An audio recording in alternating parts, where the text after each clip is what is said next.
Tá gravando já, cara? Ai, deixa eu tomar esse cafezinho aqui, Salvador de la Pátria. Então eu posso ir. Já deveria ter ido, né?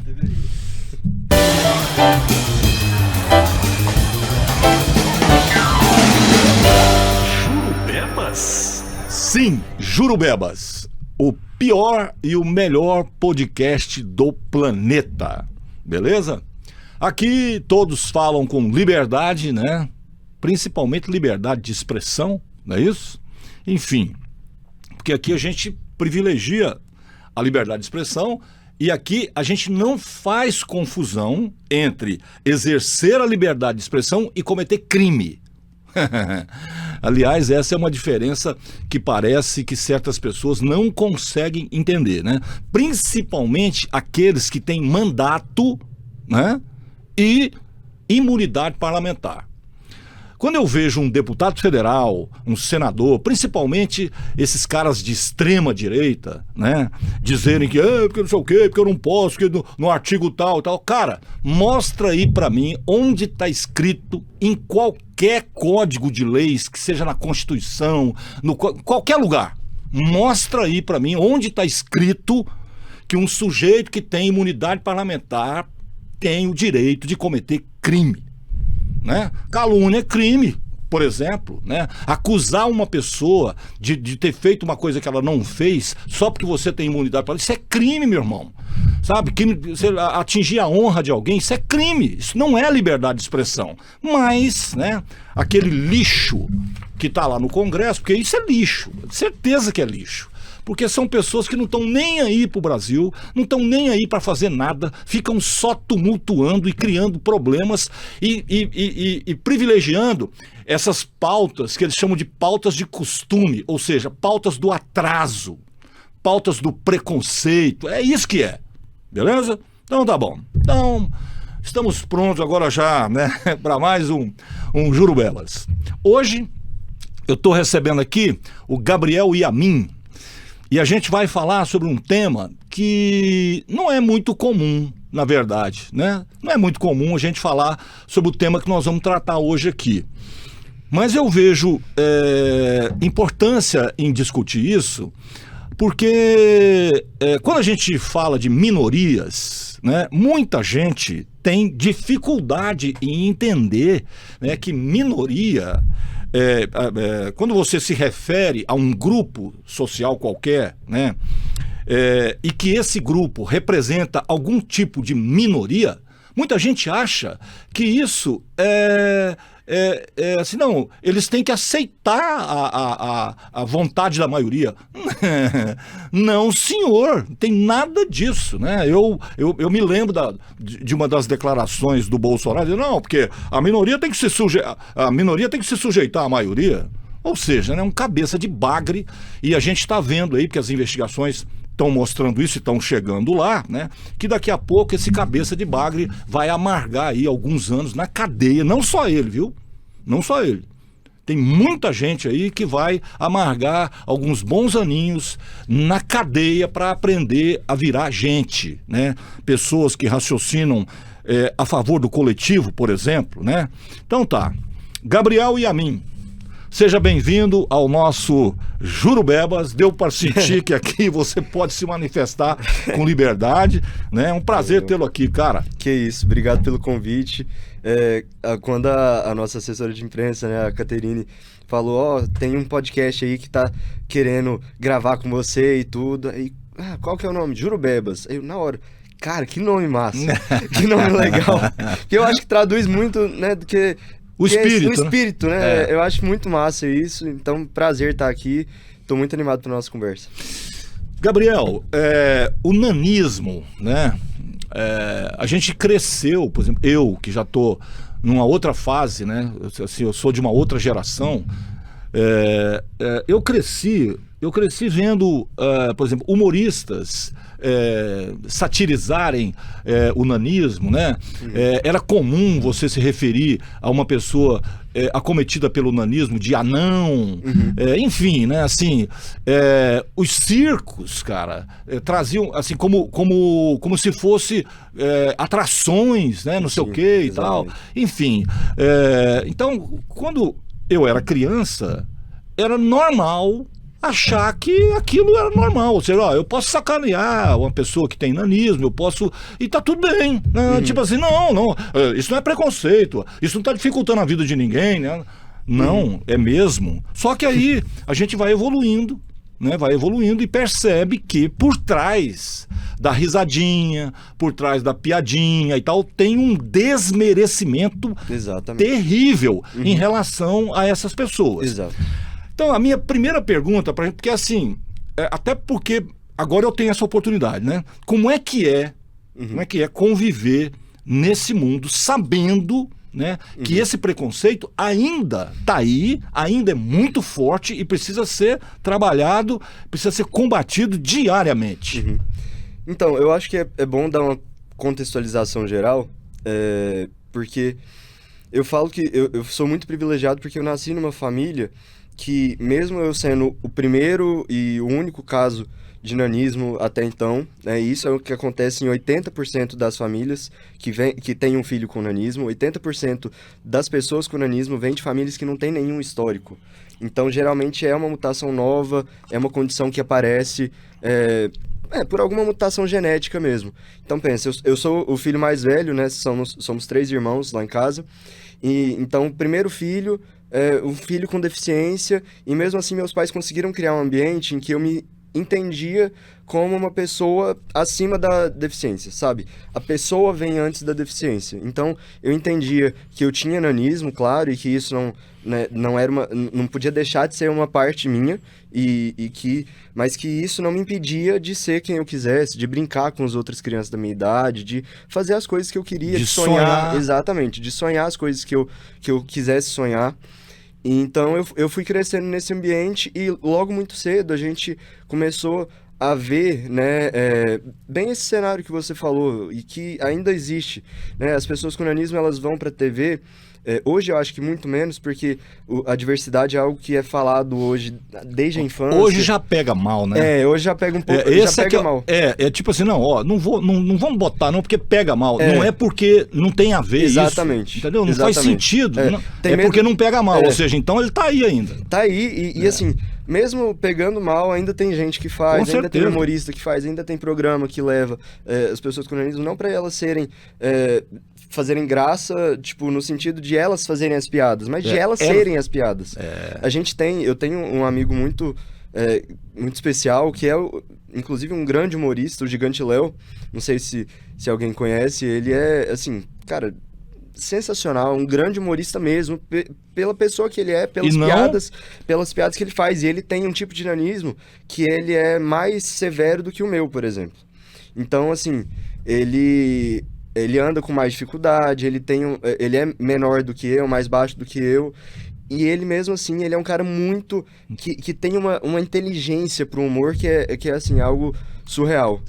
Talento, né? Exatamente, é o talento. E aí ele acho que também tem a Verônica Ned, a Mona Lisa Ned, que são filhas do Nelson Ned, que foi um dos grandes astros da música brasileira, e era uma pessoa com nanismo também.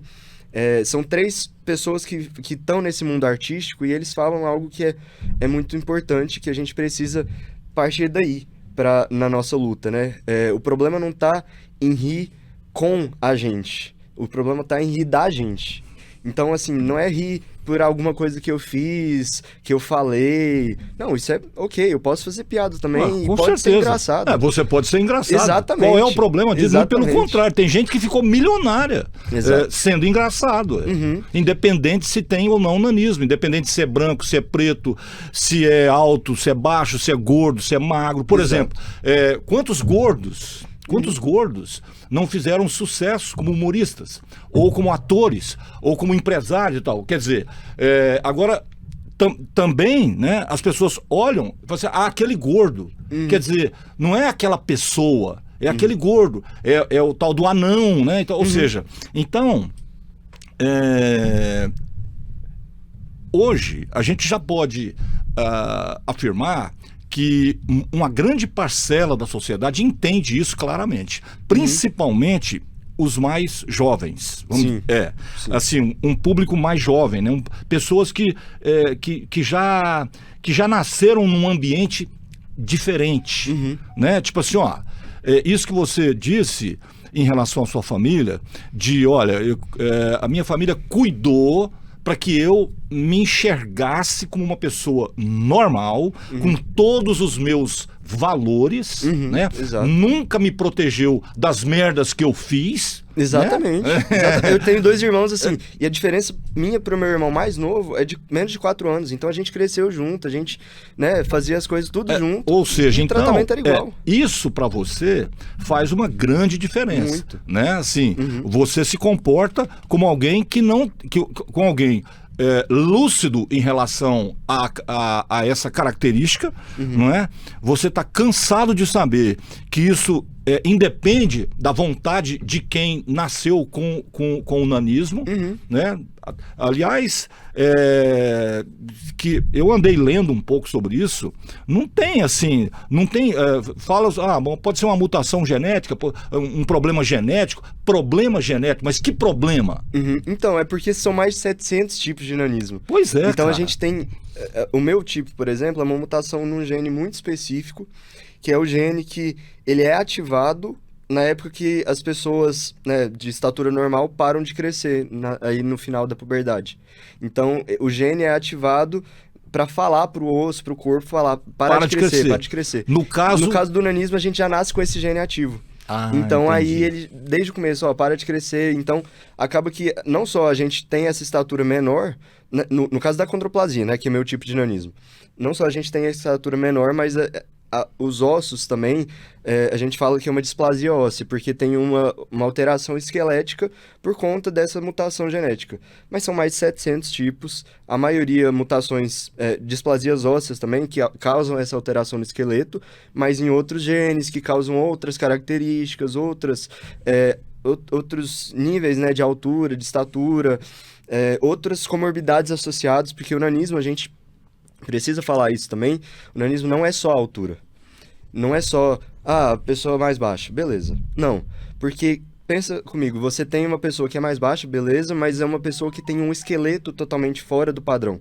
Então, que tem, por exemplo, o acondroplásico, né, vou falar por experiência própria, a gente tem o terço médio da face, que é essa parte meio que do meio do rosto, ele é retraído, né, ele é menos desenvolvido. Então, o meu nariz é um pouco mais fundo, isso causa problemas respiratórios, pode levar, em muitos casos, a apneias, e essas apneias podem matar, né? A apneia do sono, a gente tem muito caso de criança que morre de apneia.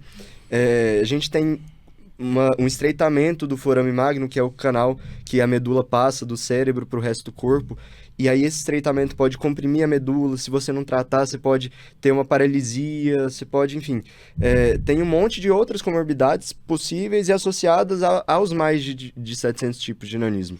Então, é muito interessante isso, porque aí a gente tem uma noção um pouco maior que não é só sobre a altura, e mesmo que fosse só sobre a altura, já não teria graça, né? Mas você ter todas essas outras comorbidades, uma pessoa que tem, no caso da pessoa com a condroplasia, 10 anos a menos de expectativa de vida do que a média da população, por conta de todas essas comorbidades, você pensa pelo menos 2 vezes antes de rir de uma piada ou de fazer uma piada com alguém com nanismo. E é algo que a gente ainda vive até hoje. O que você está dizendo é o seguinte, olha, o esqueleto, quando o esqueleto não se desenvolve da forma correta, o que cobre o esqueleto vai sofrer. Exato, exatamente. Né? Ou seja, então você, a pessoa com nanismo, ela não só, né, tem os problemas causados pelo preconceito e tal, pela dificuldade, porque por exemplo, outro dia eu estava conversando com uma pessoa na calçada e essa pessoa tem, eu não sei exatamente, mas parece que ela teve poliomielite quando criança Então, os órgãos inferiores não se desenvolveram e ela tem problemas para se manter em pé. Assim, usou cadeira de roda há muito tempo, tal, mas tenta caminhar com toda aquela dificuldade. Aí, a gente estava conversando e ela tinha chamado um Uber moto. E ela falou, não, eu aprendi a andar de moto com meu pai, ele me carregava quando eu tinha 6 anos, então não tem problema nenhum com isso. Beleza, eu tô lá conversando com ela na calçada. Aí, cara, chega o cara, o motoqueiro, né? O sujeito do Uber de moto. E aí, quando ele viu quem que ele ia transportar, eu escutei o que ele falou, não, assim, ele negando para ele mesmo, e continuou, e parou. Nossa. E foi embora. Ou seja, por puro preconceito em relação à pessoa que ele ia transportar. Então, veja bem, viver nesse mundo, já não bastasse todos os problemas que a pessoa tem que enfrentar desde sempre, né? Ela vai enfrentar algo que não poderia existir. Porque o preconceito, ele não é uma deformidade. O preconceito não é algo genético. Então, não. É burrice mesmo. E é muito difícil de combater. É burrice, é falta de sei lá o que. Para mim é falta de inteligência. Sabe? Porque só pode ser, não tem cabimento, né? Você preconceituar alguém pela condição física, mental, sei lá o quê, né? Enfim, pela cor, né? Pelo tamanho, pelo peso, pela estatura, enfim. Então, eu tava vendo sobre essa coisa do movimento Somos Todos Gigantes. Isso é uma tentativa de assim, vamos dizer, de dar uma alavancada, né, no mental das pessoas que passam por esse tipo de problema. Esse movimento consegue algo na prática, assim? Ele consegue fazer, ele consegue esse objetivo? Então, foi um movimento que criou, eu e meus pais criaram, então foi criado lá dentro de casa, quando eu tinha 8 anos.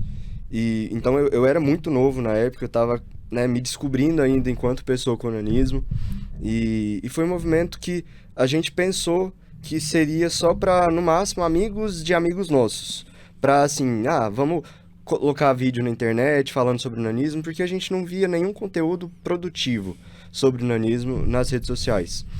E aí a gente fala que é como se, sabe aquelas torneiras que estão cheias de pressão, assim, quando você abre, vem a enxurrada, assim. Então foi isso, a gente abriu a torneira e veio aquele tanto de gente que agora via nas redes sociais um movimento que tinha a cara delas, né? E que podia falar sobre aquilo que elas viviam.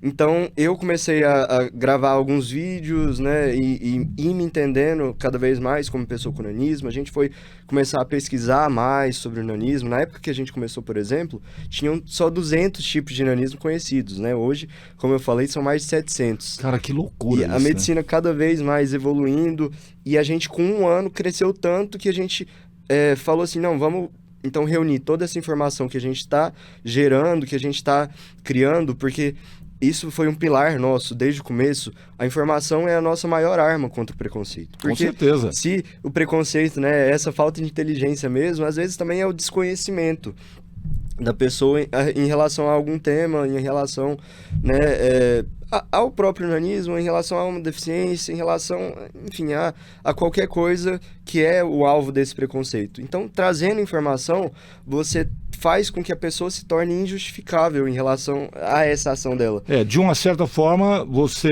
quando você informa essa pessoa da forma correta, aí ela tem uma decisão a tomar, né? Exato. Dizer, não, eu sei que eu estou fazendo errado e vou continuar fazendo errado. Exatamente. Agora, muita gente vai dizer, não, peraí. Exatamente. Eu estava equivocado.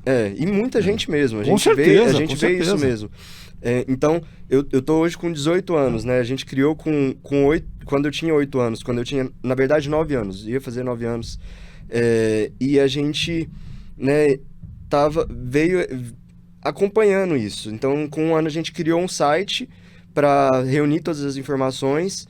E a princípio era um movimento de redes sociais e tudo. E em 2018 a gente falou assim, não, vamos fazer um negócio diferente, porque a gente já tinha aquelas comunidades de WhatsApp, grupos de WhatsApp, todo dia chega alguém novo que recebe o diagnóstico, uma família nova que recebe esse diagnóstico e fala assim, ó, eu não sei para onde correr, porque essa desinformação, ela é também no meio médico. Então, o médico que dá o diagnóstico, ele não sabe, ou o médico que está acompanhando, né, a gestação, ele não sabe como lidar com o diagnóstico de nanismo, né, ele não sabe Que pode ser diagnosticado ainda na gestação? Pode ser, sim, eu fui diagnosticado, né, quando minha mãe estava na 32ª semana de gestação, estava no final da gestação. A gente tem pessoas que são diagnosticadas ainda antes, ainda mais cedo na gestação. E, assim, na época da minha mãe, como, né, a gente fala, né, isso de, na minha época, mas faz 18 anos só, né, é pouco tempo. Muito pouco tempo. Pra ciência, então, é nada, é um então, piscar de olhos. Exatamente. E o médico que deu o diagnóstico foi super seco e assim, grosseiro mesmo, de falar assim, ó, seu filho vai ter problema nos 2 braços, nas 2 pernas, nos 2 rins, no cérebro, que vai levar à demência, e ele tem nanismo. E aí, minha mãe, no meio daquilo tudo, como assim, né? E o médico, não, ó, seu filho é anão, não tem nada que a medicina possa fazer por ele. E virou as costas e foi embora. E é algo que a gente vê muitos relatos até esse hoje. aí é o médico, mais popularmente conhecido como jumento. Desse jeito, porque, exato. cara, um sujeito que fez medicina, né, e que age dessa maneira diante de uma constatação desse nível, é um jumento, né, cara? É um ignorante, é um técnico em medicina, não é isso? Porque médico e técnico, aliás, a maioria, infelizmente, é técnica em medicina. E quanto mais o tempo passa, de anos para cá, né, vamos dizer, esse povo que está formando agora é impressionante, cara. É só grana, dinheiro.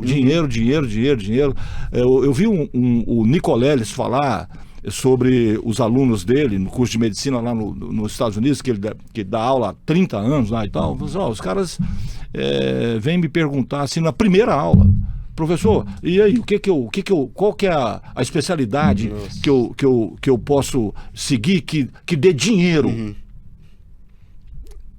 Pois é, e aí esquece que a medicina é uma vocação, né? Sim, um dom que a pessoa tem. Pelo menos, assim, deveria ser. Pelo menos deveria ser, porque ser médico é um negócio complicado. Muito. Você tá mexendo com a vida de uma pessoa e a você família. Você tá mexendo com uma tragédia após a outra todo santo dia. Né? É uma dificuldade enorme. Ser médico é um negócio muito, muito, muito, muito difícil, cara. Agora, ser técnico em medicina é simples, né? Aí é simples, você, não é comigo, não tem nada a ver com isso, não sei o que. Cara, você escolheu a profissão errada. Você deveria ter escolhido mecânica, por exemplo, de automóveis. O seu carro tá doente, beleza, joga essa merda fora.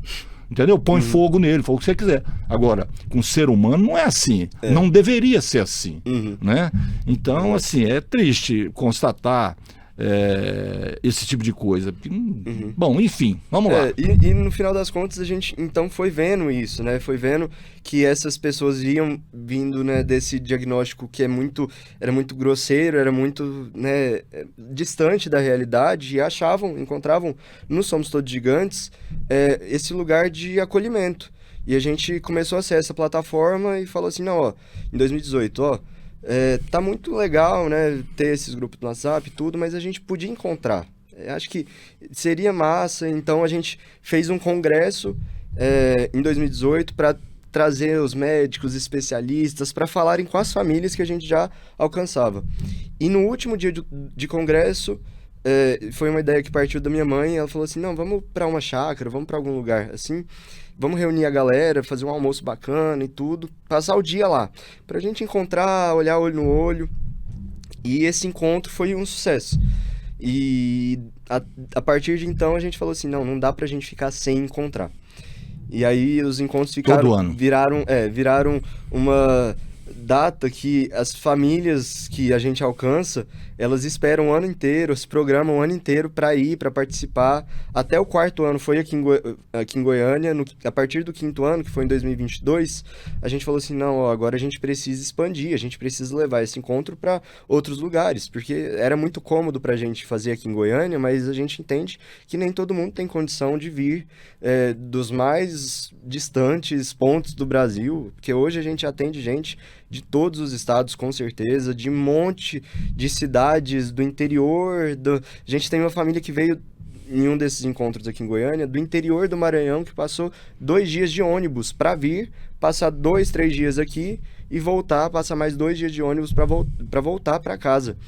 Então, assim... Isso mostra a importância, né? E assim, eu acho que é um negócio que vai muito além da gente. Com certeza. Não é algo que... a gente fez, a gente criou, beleza, a gente toca o movimento, mas aquilo que move foi um mesmo, pontapé inicial. Exato. Na direção certa. Né? A gente organiza o que precisa organizar, mas o resto é meio que são as famílias, é Deus agindo através da nossa vida, da nossa casa, porque é algo que vai muito além do que a gente consegue compreender e do que a gente conseguiria fazer, porque hoje a gente alcança aí, chutando baixo, assim, 1.000 famílias, né, ao redor do Brasil. A gente teve no ano passado, em São Paulo, o maior encontro até agora, que foi o nosso 7º encontro, que reuniu quase 500 pessoas, entre pessoas com nanismo, pais, irmãos, pessoas que às vezes não têm nanismo, mas queriam saber mais sobre o assunto. E aí a gente teve gente da Argentina, do Chile, teve gente que veio... Tem uma que virou amiga minha agora. Ela é australiana, que estava morando na Alemanha, né? Os pais são coreanos, e aí ela descobriu o Somos Todos Gigantes nas redes sociais e veio para participar. Então, eu acho que hoje o Somos Todos Gigantes em si, ele é um movimento que cuida desse acolhimento, e esse acolhimento é o que transforma mesmo, porque é o que dá suporte para essas famílias, é o que dá suporte para essas famílias. Como minha mãe eu sou o líder do Somos Todos Gigantes, minha mãe é presidente do Instituto, que foi...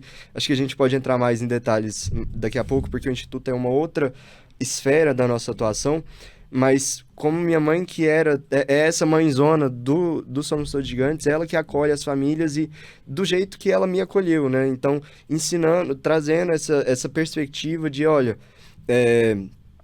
o preconceito, né, algo que ela fala que é muito verdade, que a gente precisa entender, principalmente quem está dentro do movimento, o preconceito não começa fora de casa, o preconceito começa em casa a partir do momento que eu olho para o meu filho e eu vejo um coitadinho, eu vejo alguém que não vai ser capaz de lidar com os olhares, com os comentários. E eu começo a esconder essa criança. Exatamente, eu começo a esconder isso era muito comum antigamente. Com certeza. Hoje ainda existe, mas eu acho que é muito menos comum, graças a Deus, mas assim, é algo... É surreal de pensar, porque é uma criança que é como qualquer outra, que tem uma deficiência, que é uma característica importante dela, sim, mas não tira o fato de ela ser uma criança. E outra também. Coisa, essa criança tem uma vida, né? Exatamente. E ela não tem... O pior é que ela não tem ainda a escolha, a possibilidade de escolher sair de casa. Né? Ela não tem escolha nenhuma, né? Exato. Então, ela assim, é completamente dependente até um determinado momento. Agora, exatamente. Se até esse determinado momento ela é achincalhada, imagina que tipo de ser humano ela vai virar. Exatamente. E assim, então, a gente precisa começar o movimento dentro da nossa comunidade. A transformação que a gente quer na sociedade precisa partir primeiro de nós. Com certeza. Então, essa é a maior atuação do Somos Todos Gigantes. É um movimento voltado para crianças e famílias hoje, que começou lá atrás despretensiosamente, numa família de Goiânia. É sempre assim, né? Pois é. E foi se expandindo. Hoje, Brasil afora, tem gente que faz parte da nossa família. E que eu falo mesmo, a gente não é mais um simples movimento, uma instituição, uma organização, a gente é uma família, porque é um monte de gente diferente, um monte de gente que discorda de um monte de coisa, concorda com um monte de coisa também, mas que no final das contas senta na mesa para comer junto, para conversar, para bater papo, rir, abraça, chora junto e tá lá. Ou seja, essas pessoas trazem as suas experiências próprias, essas experiências se misturam nesses encontros e muita gente aprende. Exato, isso que é lindo do encontro. A gente trouxe, né, nesse último encontro, algumas palestras médicas e tudo, mas a gente quis focar mais na parte relacional, na troca de experiências. A gente teve alguns debates, algumas mesas de conversa. Porque tirar uma pessoa com esse tipo de condição do escuro é um milagre, né, cara? Não, e é muito complicado até por conta do passado dessa pessoa. Com certeza. A gente vê muito isso nos adultos. Os adultos são muito mais machucados pela geração anterior, que não tinha nenhum nenhum pingo de Respeito. empatia. Eu acho que respeito. Respeito, empatia. Eu acho que são coisas que vêm junto. Empatia é um negócio novo, assim, né? É um conceito mais digamos assim, atualizado, tal, mas respeito mesmo. Exato. Entendeu? Respeito. E aí, assim, eles falam... Que não existia. Exato. E eles falam, né? A gente não podia... a gente teve essa conversa, né? A gente tem um consultor de projetos que está... se não me engano, 20 anos trabalhando com pessoas com deficiência, das mais diversas deficiências. E ele, na primeira oportunidade que ele teve, agora ele faz uma consultoria pra gente e tudo, abraçou a causa, viu, assim, um propósito gigantesco nisso, e a gente, né, tem isso, né, a gente vê, a gente olha, a gente que tá de dentro, a gente olha e fica... às vezes, não imaginando o impacto que isso tem nas pessoas que de fora veem o que a gente está fazendo e transforma mesmo. E ele, esse consultor, o Júnior, né, ele perguntou uma vez, pela primeira vez ele encontrou uma adulta com nanismo, junto com minha mãe, eles estavam indo numa reunião, e ele perguntou para essa adulta, olha, por que a gente nunca ouviu falar de nanismo antes? Por que vocês, adultos, não tinham levantado essa bandeira antes? Falado sobre o assunto, e ela falou, olha, a gente nunca conseguiu levantar bandeira porque sempre que a gente quisesse falar alguma coisa, a gente era visto como piada, a gente era tido como chacota, então são adultos que são muito machucados por esse passado, e a gente tem agora esse trabalho dentro do Somos Todos Gigantes, não tanto porque o nosso foco é mais crianças e adolescentes e famílias e tudo mais, mas a gente tem o outro movimento que surgiu em São Paulo e que foi incorporado para a nossa família, que é o Nanismo Brasil, que ele foca muito mais nos adultos, que tenta, né, tirar esse lugar desse lugar de vítima e colocar num lugar de protagonista da própria vida. E eu acho que esse é um desafio muito grande, a gente tem visto isso ao longo desses anos que a gente está junto. E a gente, então, tem esse movimento, né, para famílias, o movimento para adultos e a esfera, né, o que engloba tudo isso é o Instituto, que é a formalização daquilo que a gente tem feito ao longo desses 10 anos. Então, em 2020, a gente deu entrada no CNPJ, a gente entendeu que a gente precisava... Assim, na verdade, na pandemia, meus pais, né, como muita gente, estavam passando por um monte de situações. Minha mãe, com a empresa, né, estava...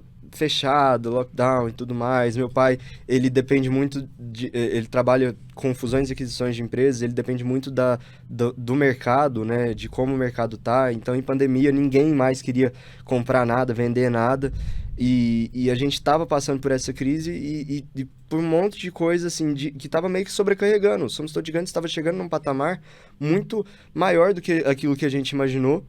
E a gente precisava profissionalizar. Precisava profissionalizar se a gente quisesse continuar. Uhum. Mas meus pais chegaram em mim e falaram assim, a gente tá pensando em encerrar.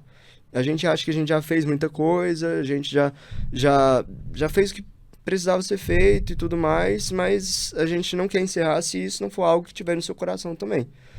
E eu falei, não dá pra gente parar aqui, não dá pra gente chegar até onde a gente chegou e falar, paramos, né, já deu, tá ótimo.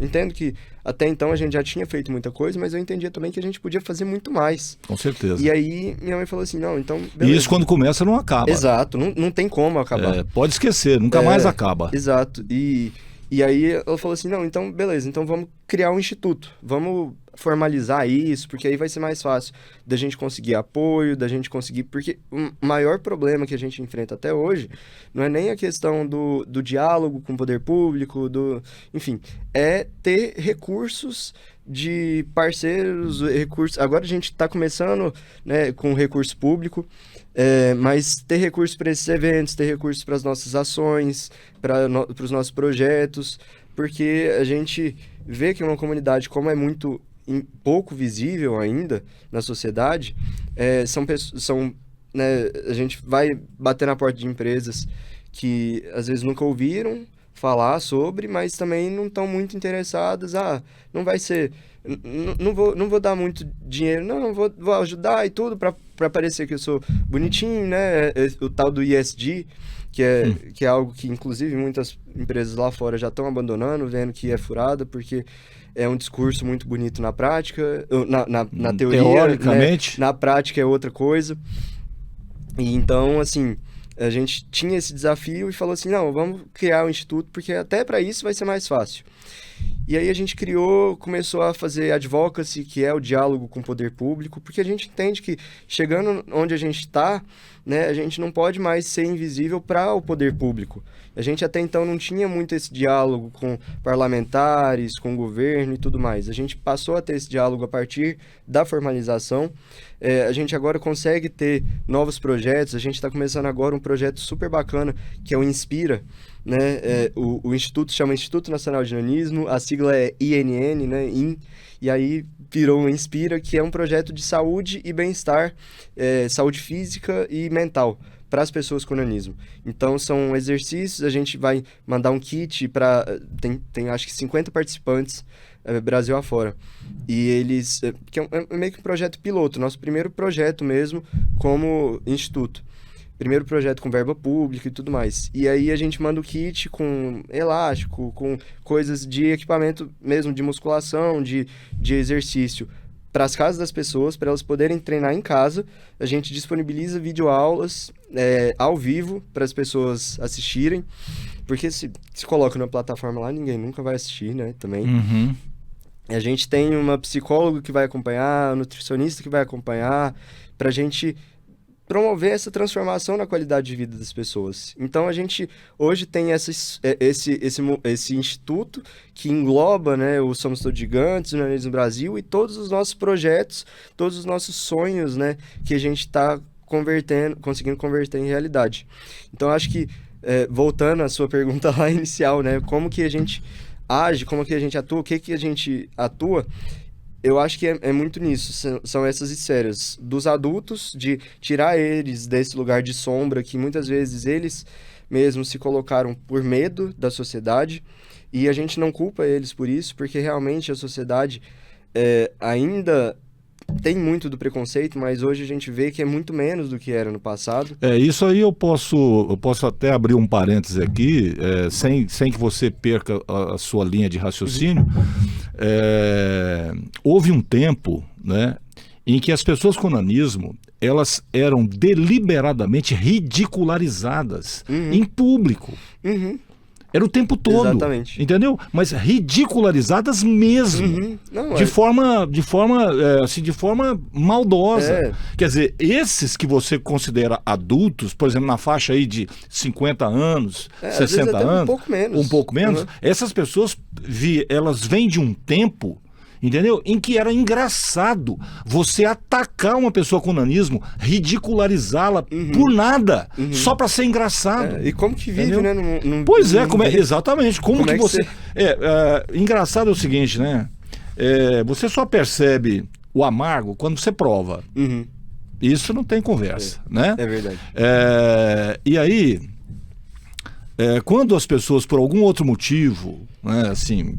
Gente, entre aspas, né, gente considerada normal, né, que não tem problema de pele, que não tem problema de estatura, de obesidade, ou de nanismo, ou de sei lá o que, de mobilidade, enfim, né?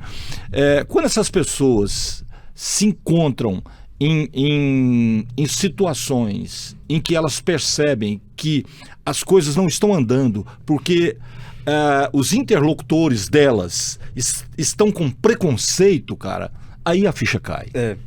Exato. Então... Você entendeu? Aí a ficha cai, ou seja, tá vendo?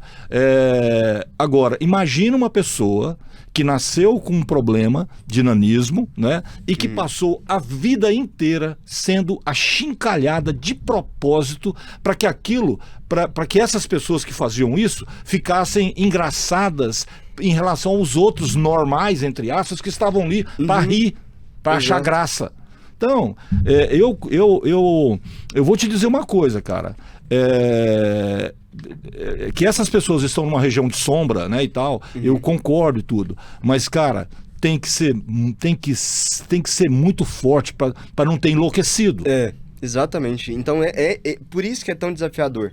Né? Hoje a gente vê com os adultos mais novos uma maior facilidade por conta da transformação que a gente viu no imaginário das pessoas ao longo do tempo, de perceber que não tem graça mesmo, né? Ainda tem muito preconceito, ainda tem muito programa que só leva as pessoas com nanismo para serem ridicularizadas, mas a gente vê que é muito menos do que era antigamente e que não é tão incentivado, Claro. sabe? Porque eu acho que o problema maior não era nem que o preconceito existia, mas que ele era incentivado, né? Sim. Estimulado. E ainda...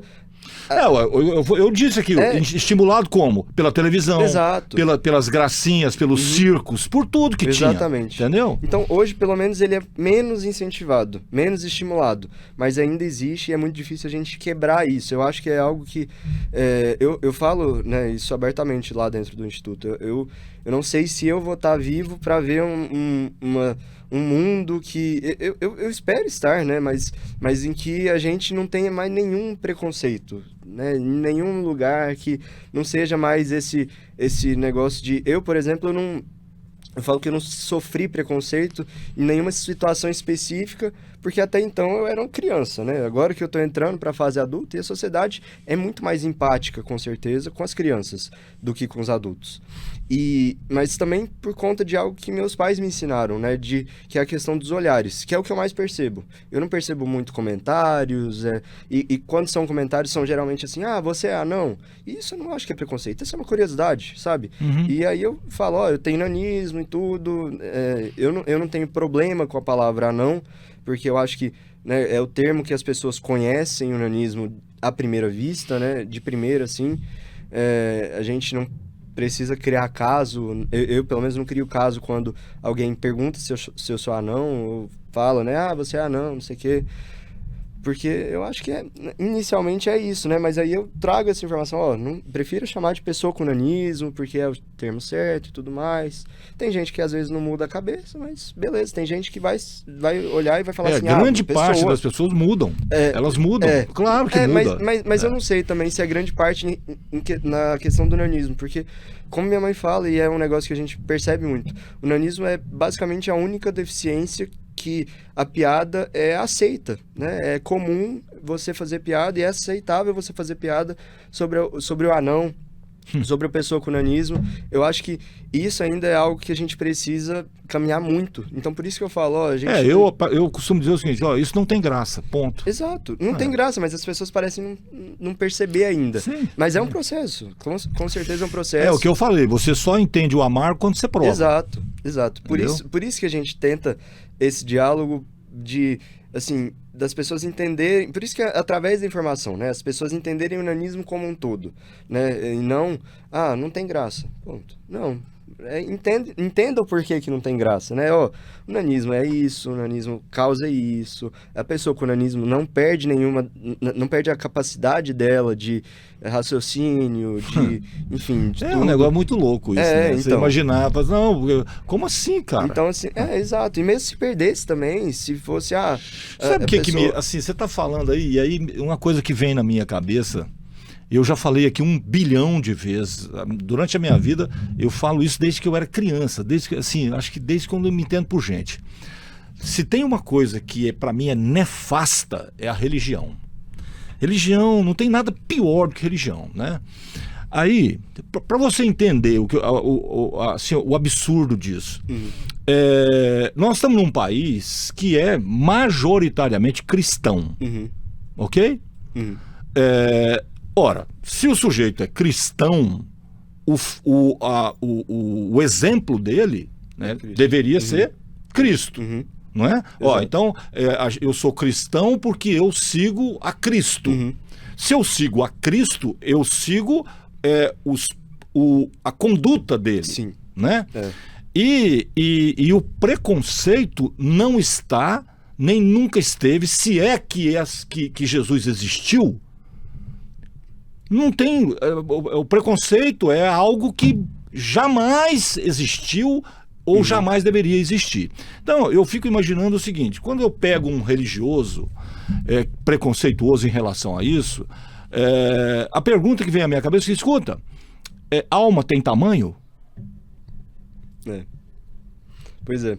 Eu acho que, assim, o problema maior não é nem a religião em si, eu acho que é a religiosidade. E eu acho que é bem isso que você falou mesmo, no caminho que você falou, mas a religiosidade no sentido de a pessoa, a doutrina muito, né, sabe, muito firmada assim e tudo, e a pessoa não sai. É a teologia, é assim, ó, se você pegar, por exemplo, o sujeito que tem fé, cara, tá tudo certo. Exato. Não tem problema nenhum, né? Ó, eu tenho fé e tal, tá tudo certo. Agora, quando você vai para a religião, aí nós estamos falando de doutrina. E aí nós estamos falando de um bilhão de dogmas criados malandramente para conduzir esse rebanho para o precipício ou digamos assim, para o cercado, que não vai acabar nunca. Você entendeu? Porque a religião, ela assim, ó, ela criou um Deus, e aí depois criou um capeta, um bem e o mal, e aí é o seguinte, ó, se você não quiser ser tragado, possuído pelo mal, você tem que ficar do lado do bem. Agora, para ficar do lado do bem tem umas regras. Por exemplo, você tem que fazer parte, você tem que colaborar, você tem que votar em quem a gente pedir, entendeu? Você tem que acreditar no que a gente vai te dizer, ou seja, uma sacanagem generalizada. O sujeito que está preso aos dogmas, às doutrinas, seja ela qual for, eu costumo dizer que quem tem ideologia não raciocina, porque o raciocínio está pronto. Então, o sujeito que está preso nisso, cara, outro dia eu vi uma sequência de vídeos com posturas de religiosos em púlpitos, cara, que eu falo assim, cara, a ideia parece assim, ó, parece que aconteceu um apocalipse, certo? E aí as pessoas enlouqueceram e dessa loucura surgiram algumas figuras falando um absurdo atrás do outro, cara. E as pessoas com aquele pavor, né, do demônio, porque eu vou te dizer uma coisa, não existe nenhum garoto propaganda mais eficiente do que o demônio. E presta bem atenção, o demônio frequenta muito mais as igrejas, mas disparadamente mais do que Deus. Eles falam muito mais e todas elas são assim. Entendeu? Ou seja, eles alimentam o medo das pessoas. Isso não tem nada a ver com fé. Nada. Porque a pessoa que tem fé de verdade, ela entende que não deve ser preconceituosa, ela entende que tem que acolher, ela entende a razão do amor, ela entende que, porra, se eu faço bem, né, a recompensa, ela é automática, não é porque um Deus está me dando alguma coisa, não, é porque a química do seu corpo, meu amigo, muda com a prática do amor e isso traz um benefício enorme para você. Ponto final. Então, assim, quando a gente fala da dificuldade de você acabar com o preconceito, seja ele contra o nanismo, seja ele contra os pretos, contra os índios, contra os quilombolas, contra os travestis, contra os trans, contra todo mundo, preconceito, meu irmão, preconceito, assim, vamos resumir, preconceito é uma merda, cara.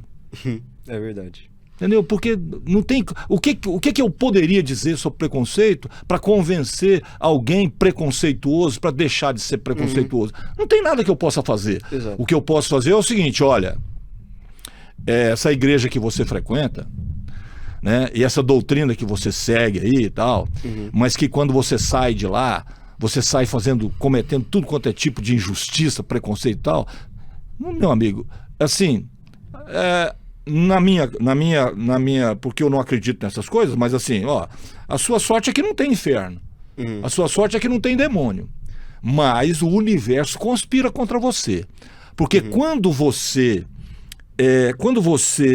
deseja algo ruim, quando você desmerece as pessoas, quando você ridiculariza alguém, você está gerando um mau cheiro na sua aura, meu amigo, que só vai prejudicar a você mesmo e aqueles que estão mais próximos de você.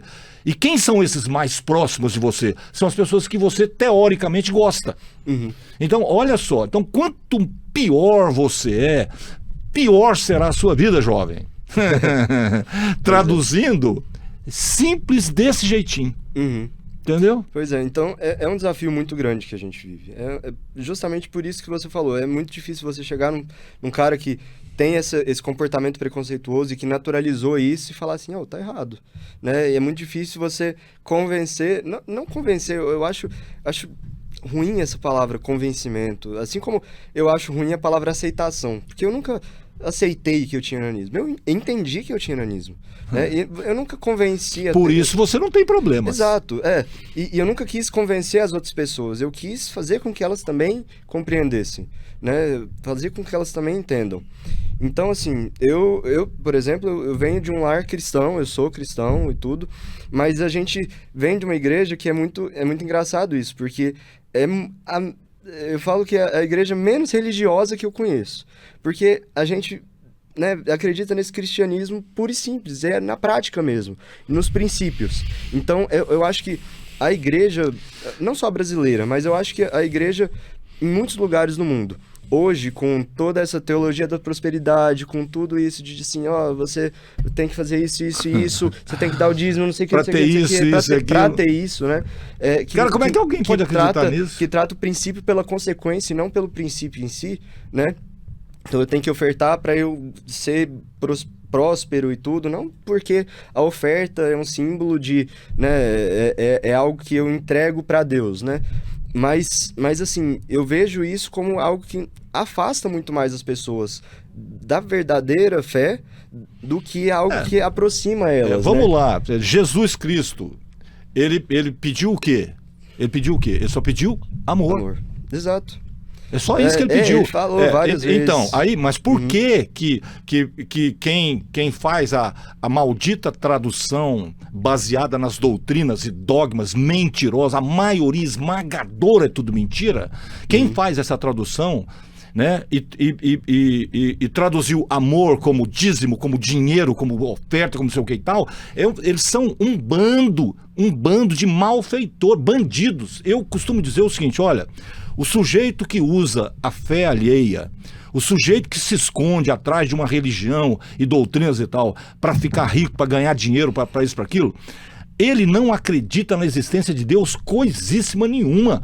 Porque se ele acreditasse, meu amigo, se ele acreditasse nas coisas que eles falam, presta bem atenção, eles usam aquele discurso podre para amedrontar todo mundo. Se eles acreditassem naquilo, eles jamais fariam o que eles fazem, cara. Jesus fala na Bíblia, fala assim, você não pode servir a Deus e ao dinheiro pois também. Pois é, então assim, outro. Ou seja, né, assim, por que eu acho que a gente tem relevância você falar de religião quando você está conversando sobre minorias e preconceito? Porque, cara, presta bem atenção, não é ilógico você imaginar que as pessoas que vão à igreja sejam preconceituosas. Não é loucura pensar isso? Assim, como que você, cara, tem a coragem de dizer que você é cristão e você é preconceituoso?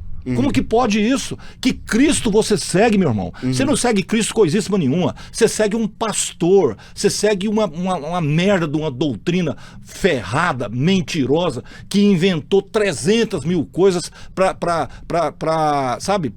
parecer que é alguma coisa de Deus. Que Deus o quê, rapaz? Deus é esse sentimento que o tal Jesus lá, que eu prefiro pensar nele como Jesus histórico, né? Se foi esse cara que falou, olha, ame ao teu próximo como a ti mesmo, ele realmente era genial. Mas para mim pouco importa se era Deus ou não, cara. O que importa é que essa frase ela é divina. Isso é que importa. E que se o ser humano seguisse isso, não existiria preconceito, não teria pobreza, não teria dificuldade, porque todos compartilhariam tudo. Quando Cristo fala lá sobre o reino de Deus, né? O reino de Deus, ele estava se referindo ao reino de Deus na terra. Aqui, não é no céu não. Era um reino, esse reino de Deus em contraponto ao reino, ao Império Romano. Porque o Império Romano é o império dos impostos, é o império da violência, das guerras. Então, não. Eu quero é o reino de Deus aqui. Um reino do amor, né? Da solidariedade, da riqueza para todos, do amor para todos. Mas aqui, na terra, naquele momento, aí vem os religiosos, né? Aí vem o povo que usou a teologia para inventar mentiras e mais mentiras e criou essa possibilidade, né, que com certos aditivos na religião tal, na igreja tal, na denominação tal, não sei o que, virou uma máquina de fabricar doentes, entendeu? E dinheiro. Cara, porque não tem... É impressionante, né? Como que o sujeito acredita que se ele der alguma coisa do ponto de vista material endereçado a Deus, ele vai receber desse Deus 10 vezes mais, 20 vezes mais. Qual é a lógica disso? Zero. Não tem lógica. Por quê? Porque quantas vezes você já ouviu dizer que a verdadeira vida é a espiritual? Ora, então, se a verdadeira vida é espiritual... não precisa se preocupar com o material. Você vai se preocupar? Não, eu estou dando aqui 1 milhão de oferta porque eu vou receber 10 milhões. Cara, vai lá e dá o seu 1 milhão, entendeu? E manda fabricar um diploma de idiota. Porque esse 1 milhão, isso não vai chegar a Deus nunca. Porque, porra, como é que pode você achar que não, isso é para obra? Que obra o quê? Obra dos jatinhos, das mansões, da vida boa, dos relógios de 300 mil dólares, não sei mais o que e tal. Isso é um absurdo. Agora, se nós somos uma igreja, se eu, você e mais 50 somos uma igreja, e fala assim, escuta, quem vai pagar o aluguel? Nós. Quem vai pagar a pessoa que faz a limpeza? Nós. Isso é uma coisa. Agora, se a despesa é 10 mil e você fatura 1 milhão, isso deixou de ser igreja faz tempo, né, cara? E aí, agora ainda tem um outro problema, porque eles têm tantas isenções de impostos. Cara, eu fico muito grilado em saber que parte do imposto que eu pago com o meu trabalho vai para esses filhos da puta. Em desoneração. Isso é um absurdo, cara. Por que igreja não tem que pagar imposto? Ah, não, porque igreja é de Deus. De Deus o capeta, rapaz. De Deus que nada. Isso não tem nada a ver com Deus. Tem a ver com Deus é o amor, é o acolhimento, é a solidariedade, é a compaixão. Isso tem a ver com Deus. Exato. Agora, você encontra igrejas cujo evangelho é o evangelho de Jesus mesmo, né? É o que você disse, olha, a minha igreja ela não tem essa coisa de religião lá é quase que zero, ou seja, então essa igreja aí está no caminho certo, mas a maioria, essas grandes principalmente, isso é só picaretagem e mais nada, e eu estou insistindo nisso porque essa gente, eles são responsáveis, grande parte deles responsável também pelo fomento ao preconceito contra homossexuais, por exemplo. Cara, a ciência já provou por A mais B que não tem nada a ver de doença nisso. Entendeu? Que é uma condição natural. É como como o nanismo em você. Você escolheu? Não. Sua mãe escolheu? Seu pai escolheu? Pois é, a homossexualidade é exatamente a mesma coisa. Aí vem a religião. Né, com dogmas criados por homens, normalmente picaretas, e aí não, porque aí não pode, porque isso é o que é o demônio e tal. E aí cria esse volume insuportável de preconceito naqueles fiéis todos que estão lá. Então, eles saem de lá para disseminar o mal. Aí eu não consigo entender a relação, né? Tipo assim, por isso eu afirmo categoricamente, essa gente não acredita de forma nenhuma na existência de Deus porra nenhuma. Porque se eles acreditassem, eles jamais seriam incentivadores de preconceito, de ódio, ou sei lá, qualquer coisa que pudesse prejudicar o outro. Entendeu? Mas vamos lá, vamos lá. Cara, é difícil, viu, cara? É difícil. Não, é tenso. Eu passei a minha vida inteira combatendo isso. Entendeu? Como comunicador, principalmente, a minha vida toda, cara. Mas é impressionante como as pessoas são grampeadas, como elas são laçadas, como elas são instrumentalizadas pelo discurso religioso, que, na minha opinião, é a coisa mais podre que existe no universo. Não tem nada mais podre do que isso, entendeu? Mas, enfim. Você queria falar do Instituto, né? E aí, quando você citou sua mãe, você já citou sua mãe aí várias vezes. Eu acho isso, assim, simplesmente maravilhoso, porque olha só que legal isso, né? Você vê o retorno do amor que a sua mãe dedicou a você, ele é 100% em você. A gente percebe isso claramente. Você fala da sua mãe com uma satisfação, cara, eu me arrepio todo quando eu falo isso, porque é verdade. Então, assim, olha só, tá aí o exemplo, cara. Entendeu? Então, quem é Deus? Deus é o amor da sua mãe por você, cara. É o amor dos seus pais, não só sua mãe, seus pais. Sim, né? Com certeza. Que extrapolou, esse amor extrapolou. Porque falou, peraí, nós estamos vivendo um problema aqui e a gente poderia ajudar outras pessoas com o nosso conhecimento. Então, vamos lá. E aí vira o que virou. Exato. Entendeu? Eu acho isso simplesmente fantástico. E outra coisa que eu quero deixar aqui nesse nosso podcast, viu?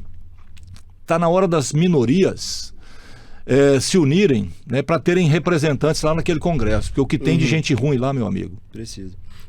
Eu falo que eu quero me tornar político um dia. Eu tô fazendo faculdade, né? Tô morando em São Paulo, inclusive. Tô fazendo faculdade lá de administração. E, assim, eu penso em... E você teria muito a acrescentar, né? Ou seja, porque veja bem, cara, o Congresso não seria, então, ó, a gente, o país, a sociedade tem que ter representação. Exato. Lá. Beleza, mas as minorias não estão lá. Aliás, eu até minto quando eu digo isso. Porque, por exemplo, tem a Érica, aquela deputada lá, né, que representa uma minoria, que ela é fantástica. Aquela pessoa tem uma lucidez, ela detona, ela faz cada discurso, ou seja, então, imagina, né? E sempre pro lado da democracia, pro lado do acolhimento, ou seja, pro lado certo, completamente anti-preconceito. Então imagina se nós estivéssemos lá, como aquele outro pastor, que agora que está concorrendo também à presidência da Câmara lá, do PSOL, agora enfim, que é outro sujeito que é pastor, cara. Pastor, mas olha o discurso dele. Se não é o oposto do Silas Malafaia, do Edir Macedo, desse bando de picaretas que tem por aí, vendendo essa salvação podre, que não é salvação coisíssima nenhuma. Vai lá ver o discurso desse cara. Ou seja, ele tá lá pregando o quê? O amor, cara. Ele tá lá pregando que, porra, as pessoas se aceitem, que as pessoas se amem, que as pessoas, sabe, consigam conviver democraticamente. Agora, eu citei dois. Agora, se você vai para os extremismos, para um bando de gente analfabeta do ponto de vista humano que tem lá, aí tem 200, 300, sei lá quantos.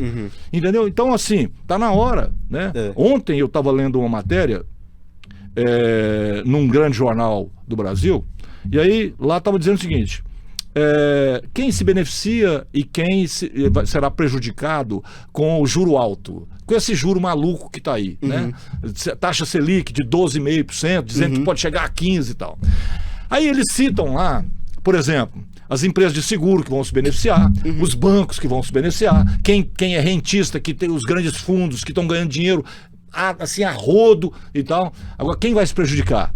O comércio, por exemplo, né? Os shoppings. Então vão pagar um preço altíssimo. Quanto mais alto, mais difícil o financiamento, menos clientes para comprar e tal. A indústria, né? Quem produz e tal. E aí eu fiquei imaginando o seguinte, falei, pois é, né? Mas se você pegar o comércio em si, presta atenção, o comércio. Você já ouviu falar em bancada do comércio lá no Congresso? Não, né? Não. Mas bancada evangélica você já viu. Bancada do agro você já viu. Bancada dos bancos tem também, né? Da Faria Lima, sei lá da onde. Então, o comércio, você, né? As entidades do comércio e tal, da indústria, tem que começar a pensar o seguinte: ou vocês entram na política mesmo pra valer, pra eleger deputados federais e senadores, ou vocês vão continuar pagando a porra da conta. Porque lá no Congresso manda quem tem poder de lobby. Esse é o problema. Lá manda quem tem capacidade e dinheiro para fazer lobby. Então, ou o comércio e a indústria, e quem produz mesmo para valer, né? Quem dá emprego, entendeu? Quem produz riqueza, né? E não quem suga, porque lá a bancada evangélica, para mim, deveria chamar bancada do demônio, cara. Com aquelas pautas absurdas, com o atraso que esses caras trazem para a sociedade. Então, se quem produz não começar a pensar que precisa entrar na política para ter representantes na Câmara Federal e no Senado, para evitar, por exemplo, esses absurdos que a gente está ouvindo agora. Nós estamos ouvindo o seguinte, que a economia tem que desacelerar, porque o desemprego está muito baixo e está difícil contratar pessoas. E para contratar tem que pagar mais. Ou seja, cara, o PIB tem que ser menor. Entendeu? Os rentistas estão arrebentando a boca do balão de ganhar dinheiro sem fazer porra nenhuma, cara. E aí, pra onde vai? Quanto mais o governo paga juro, mais dinheiro some da economia, porque esse dinheiro, ele vai para aquele montante para gerar mais juro. Ele não vai para produção, não. Ele não vai para gerar emprego porra nenhuma. Quando é que você aí, ô seu otário, que fica apoiando esses filhos da puta, vai entender isso? E quem que eu tô chamando de otário? Eu tô chamando de otário classe média, entendeu? Você que é trabalhador, porque você aprova, você apoia a extrema direita, você é otário, cara. Porque, presta bem atenção, todo dinheiro, 70 bilhões de reais a cada 1%, a cada 1% não, a cada 1 ponto percentual na taxa Selic. Os números variam um pouquinho para cima ou para baixo, mas é em torno de 70 bilhões que a dívida pública brasileira cresce. A minha pergunta é simples: para onde vai esse dinheiro? Vai para essa montanha de dinheiro para gerar mais dinheiro. Nenhum emprego. Entendeu? Nenhuma indústria. Nada. Zero. Agora, o Brasil está com essa corda no pescoço desde sempre. Por quê? Porque é quem possui essa montanha de dinheiro que tem algumas migalhas para comprar esse congresso de merda que a gente tem. Entendeu? Isso tem um nome bonitinho, chama lobby. Lobby. Eles têm esse poder. E aí, tudo que é ruim para quem produz, passa lá. No Congresso. Existe bancada do povo lá? Não tem bancada do povo. Tem? Não tem. Por quê? Porque o povo só serve para votar. É só isso. Manipulado por quem sabe o que está fazendo. Esse é o problema. Entenda isso, viu? De uma vez por todas. O problema não é o povo. Todo povo tem um governo que merece. Isso é uma falácia do caralho. Deixa eu te falar. O problema não são as pessoas que não sabem votar, não.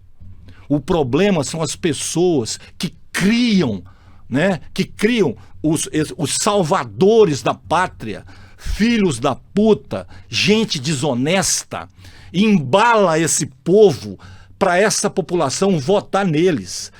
Esses aí é que são o nosso problema. É quem sabe o que está fazendo. E não a pessoa que vota acreditando que está votando numa boa pessoa. Entendeu? Quantos pastores vagabundos conseguiram se eleger nas últimas eleições para vereador, para prefeito, para deputado, sei lá o quê, com um discurso mentiroso, com um discurso safado, salafrário, da pior espécie. Porque as pessoas não conseguem discernir o que é certo do que é errado. Agora, quem consegue, por exemplo, através da própria imprensa, né, se mostrasse a realidade, aí sim, aí essa picaretagem teria vida curta. Mas não é isso que acontece. Então, assim, isso é para você ver o nível de irritação que me causa, cara, quando eu fico imaginando que uma pessoa que não escolheu, que nasceu com um problema genético, que seja o nanismo, né? Ficar condenada. Não tem voz. Ué. Assim, não, e aí é o seguinte, aí a sociedade vai olhar para você como se você não fosse necessário, como se não, o melhor é que não tivesse. Pois é algo que a gente... É por isso que a gente fala, né? Começa dentro da comunidade, mas quando a gente sai, né? E a gente, né, tá há 10 anos nessa luta, mas agora que a gente, acho que conseguiu chegar em consensos, alcançar consensos dentro da comunidade, que a gente pode agora falar com mais propriedade na sociedade mesmo, que não vive essa deficiência, não, né, conhece poucas pessoas, as pessoas que conhecem às vezes é porque viu na rua e aí é uma piada, sabe? Então não tem essa realidade, não vive nessa realidade. A gente vai ter um desafio muito maior e é um desafio que a gente precisa estar unidos, não só como comunidade, mas como essas pessoas da sociedade civil mesmo, que entendem a importância de ter uma conversa sobre isso, entendem realmente a importância desse movimento que a gente tem, mas não só, né, no nosso caso de pessoas com nanismo, né, mas também, como você falou, em relação a qualquer minoria, qualquer grupo que seja invisibilizado na sociedade, a gente precisa ter voz, a gente precisa de pessoas que estejam junto com a gente para trazer voz a essa comunidade que até hoje permaneceu em silêncio, foi silenciada, na verdade. E a minoria, ela só vai ser verdadeiramente representada quando alguém da minoria estiver lá, viu? Exato. Porque no discurso fica tudo maravilhoso. Não, eu vou defender isso, eu vou defender aquilo. Vai defender coisa nenhuma. A gente tem Entendeu? isso, como instituto, né? A gente faz esse trabalho de advocacy, de diálogo com o poder público, e a gente consegue alguns contatos, algumas... proximidade com alguns deputados, alguns senadores e tudo mais. E a gente conseguiu o apoio deles, sim, mas eu acho que não é nem a questão só de a gente só vai ter voz quando alguém estiver lá, mas a gente vai ter muito mais voz Com certeza. quando a gente estiver lá. Porque voz a gente até às vezes consegue ter em alguns momentos, em alguns pontos, mas é tanta pauta, é tanto assunto, é tanta coisa que às vezes passa despercebido nos apoios que a gente consegue dentro da Câmara, dentro do Senado. Mas tendo algum representante lá, e eu pretendo ser um, mas eu quero, eu falo isso, né? Eu hoje estou numa das melhores faculdades de negócios do Brasil, que é o INSPER, lá em São Paulo. Eu passei em algumas faculdades no exterior, preferi ficar no Brasil mesmo. Quero entrar para política, enfim, tudo, mas eu não quero que eu seja o único a fazer isso. Eu posso ser até, às vezes, o primeiro a entrar nessa faculdade com nanismo, eu posso ser o primeiro a passar fora que tem nanismo, posso ser um dos primeiros, né, porque a gente teve, esses tempos para trás, o Patrick Dornelles, que foi deputado federal lá da Paraíba, inclusive anda junto com a gente e tudo, e ele tem, acho que, se eu não me engano, mucopolissacaridose, que é um tipo de nanismo, e então ele estava lá, foi representante, defendeu as pautas, mas eu planejo entrar, né, no futuro, talvez começar num cargo legislativo, mas eu acho que eu sou muito mais do executivo do que do legislativo, né, quem sabe, mas eu quero não ser esse cara que vai alcançar as coisas porque, eu cheguei, olha onde eu cheguei, mas assim, é possível chegar. Sabe? Então, falar para essa geração, hoje... E no seu caso, existe uma pauta, um motivo, né? Uma luta. Uhum. E assim, a gente brinca dentro do Somos Todos Gigantes, né? As crianças me chamam de Papai Biel hoje. Eu era o tio Biel, já fui tio Biel com 10, 11 anos, e eu agora já é o Papai Biel. Não sei de onde surgiu isso, né? Mas, enfim, mostrar para esses meus filhos, né, que dá para chegar, né, nesses lugares, dá pra gente ser ouvido, dá pra gente sonhar. Eu acho que isso que é o mais legal. E ver essas pessoas olhando, as crianças, as famílias olhando para mim, e eu não é que eu me orgulho disso, não me orgulho, olha, nossa, eu sou muito, olha o que eu faço, as pessoas me admiram, não.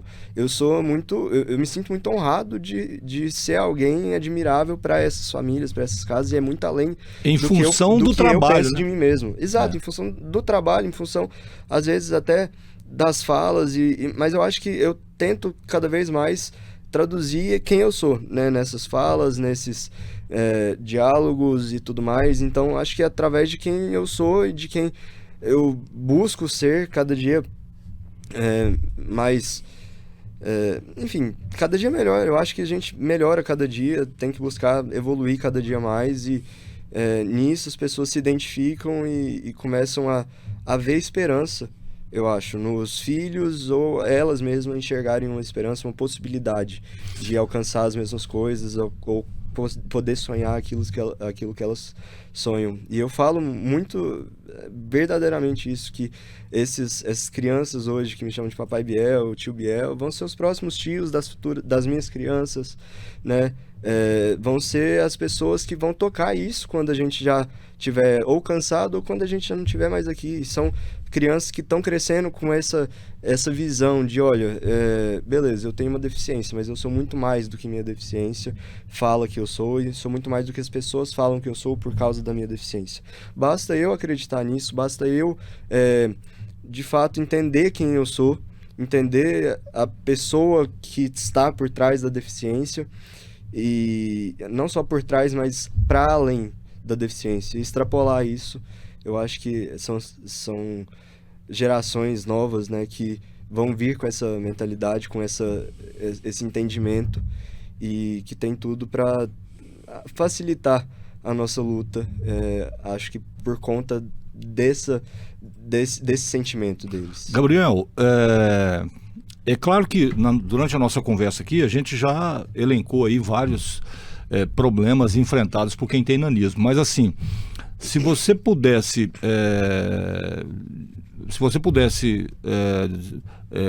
dizer assim, não, existe um problema e que esse é o pior de todos, que problema você citaria? Eu acho que é acessibilidade, mas aí existem duas esferas da acessibilidade que são problemas, que é a acessibilidade arquitetônica, né, que os espaços não são adaptados para as pessoas com nanismo, e são adaptações muitas vezes muito simples, né? É você pensar num banheiro que às vezes ou tem uma pia mais baixa, ou então tem um banquinho que está disponível para a pessoa com nanismo usar. Pensar em um supermercado, por exemplo, em que você tem todas aquelas prateleiras mais altas, você ter um funcionário do supermercado que está disponível para ajudar alguém com nanismo, alguém que não consegue alcançar as coisas mais altas, a fazer compras, e enfim. Você tem muitas mudanças, muitas transformações que são muito simples de você fazer e que às vezes não são pensadas. Então, acho que isso é uma barreira, porque a gente tem o mesmo direito de acessar esses lugares. Por isso a representação lá no Congresso Exato. faria diferença, né? Exatamente. Mas tem a acessibilidade atitudinal também, que eu preciso que os ambientes se tornem acessíveis, mas as pessoas têm que fazer os ambientes se sentirem acessíveis, ou serem acessíveis para mim, para pessoas com nanismo de forma geral. Porque você pensa, beleza, agora então no supermercado eu tenho um atendente que vai me ajudar a fazer as compras, mas aí tem todas as pessoas olhando, fazendo piada, apontando o dedo, rindo, tirando foto, não sei o quê. Como é que é um ambiente acessível, né? Dentro de uma empresa, a gente tem uma lei de cotas que vai contratar um PCD, então tem uma pessoa com nanismo lá contratada pela lei de cotas. Beleza, mas aí as tarefas delegadas para ela são as tarefas que ninguém mais quer fazer. Então, PCD, deixa ela fazer, e é uma pessoa extremamente capacitada, muitas vezes. Ou seja, você não leva em consideração as aptidões daquela Exato. pessoa, o talento dela, nada. Exato, e é uma pessoa que às vezes não consegue, né, se enturmar naquele ambiente de trabalho, porque as outras pessoas não querem saber de conversar, de tudo mais. Então, essa eu acho que é uma barreira mais difícil do que a arquitetônica, né? E que passa muito por esse preconceito. Então, eu acho que a acessibilidade, de modo geral, né? E que é o grande problema. É o grande problema. Grande não, o principal. O principal, isso. O principal.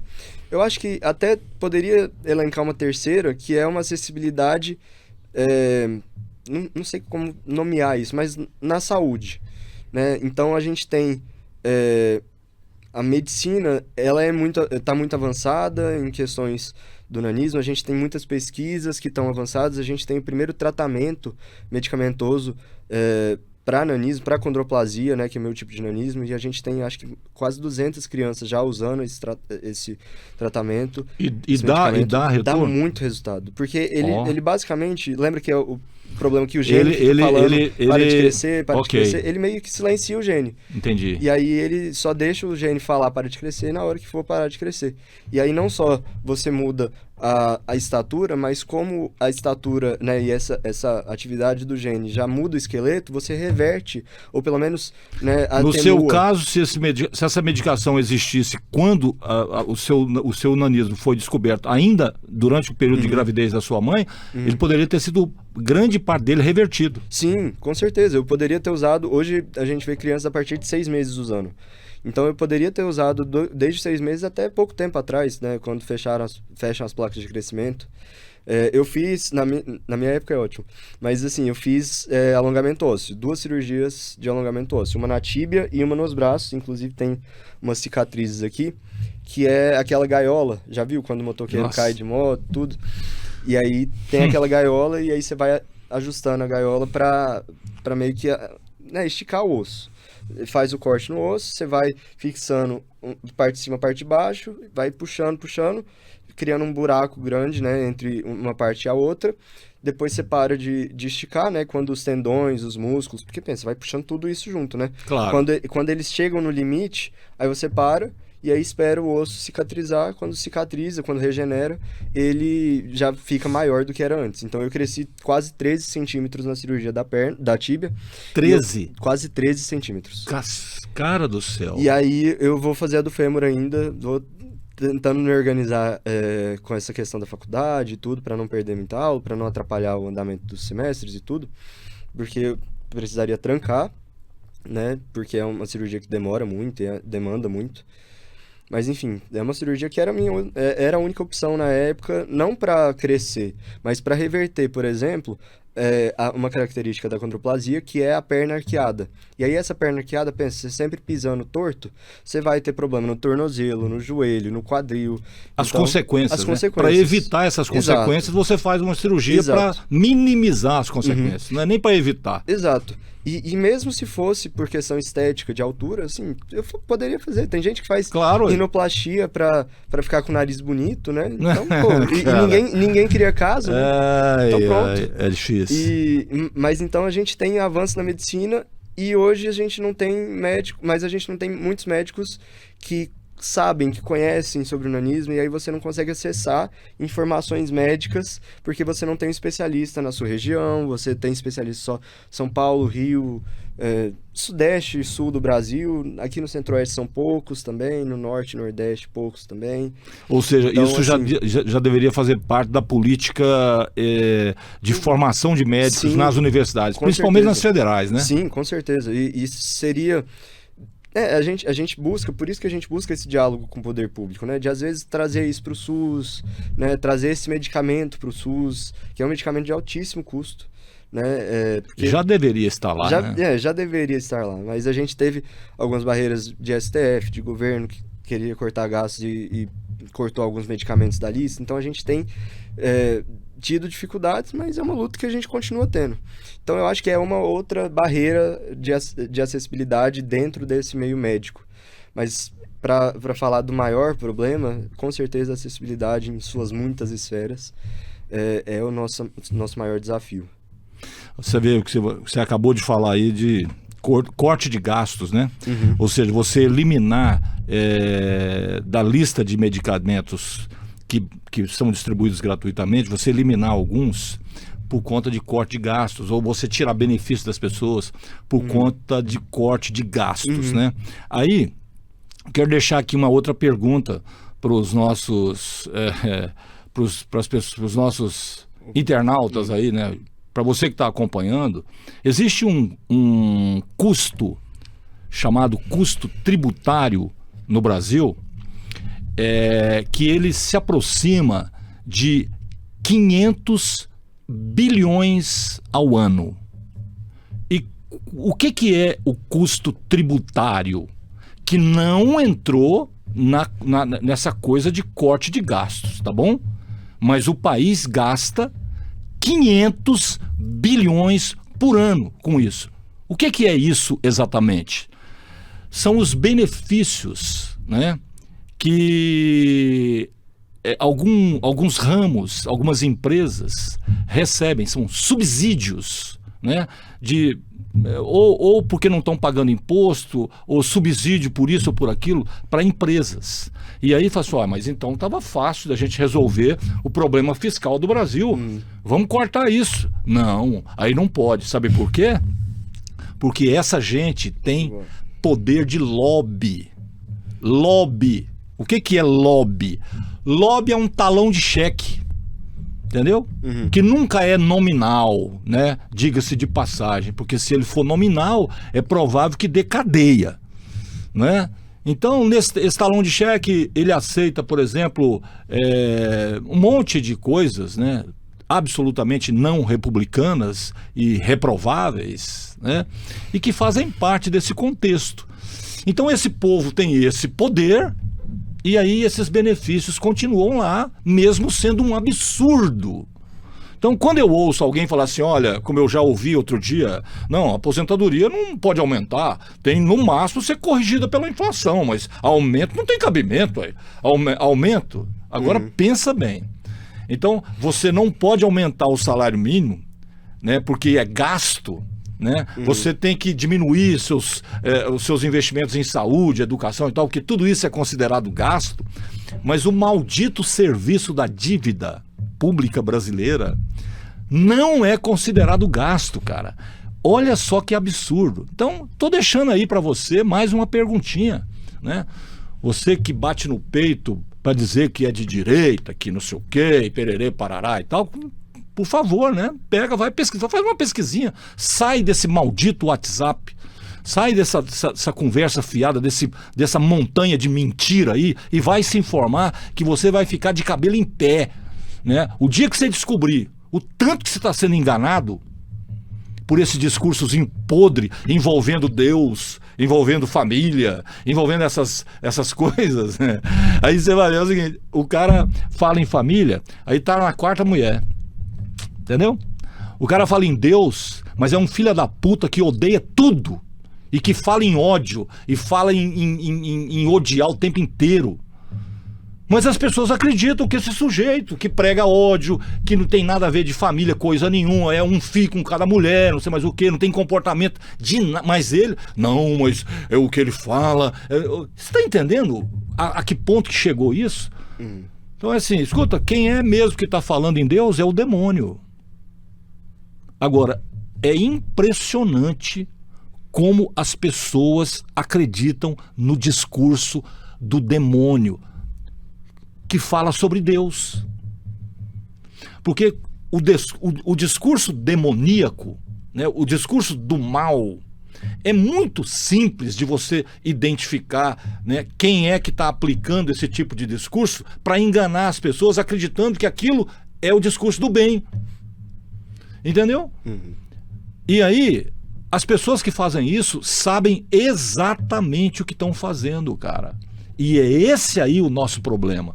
Nosso problema não é quem não sabe de nada, quem acredita em qualquer coisa. Não. Essas pessoas, essa inocência aí, ela não é tão prejudicial assim, não. Prejudicial é a elite, entendeu? Que sabe exatamente o que está fazendo e o mal que vai provocar e faz. Tudo em nome do poder, da grana, do patrimônio, de ficar mais rico, de ter mais isso, mais aquilo outro, entendeu? E num belo dia acordar frio, gelado, prontinho para ir pro cemitério. Como se essas merdas que tem aqui, que são palpáveis, né, tivessem algum valor. Como se eles fossem donos de alguma coisa. Você é dono do quê, aliás? Nada. Você não é dono nem do seu próprio corpo, você não é dono. entendeu? Porque daqui a pouco você se desliga dele e ele vai simplesmente virar pó, né? No meu caso, tomara que vire pó muito rapidamente numa cremação. Porque outra coisa que, assim, só de passagem, né? Não tem nada a ver com o que a gente tá falando. Não existe ambiente pior para mim do que cemitério. Cara, como é que pode isso, né? E aí as pessoas vão lá visitar os mortos, entendeu? Eu falo, cara, você jura que você vai lá, pensa naquela pessoa e conversa com aquela pessoa? Ou seja, você deseja que ela volte ali naquele ambiente? Tenha dó, meu irmão. Ou vai para um local onde aquela pessoa amava, que aquela pessoa gostava. Seja um rio, seja uma praça, uma mata, uma casa, qualquer lugar que aquela pessoa amava. Senta lá e conversa com ela. Não vai no cemitério não, jovem. Porque você está chamando aquela pessoa para aquele lugar lá de sofrimento, de lamúria, de sei lá o quê. Entendeu?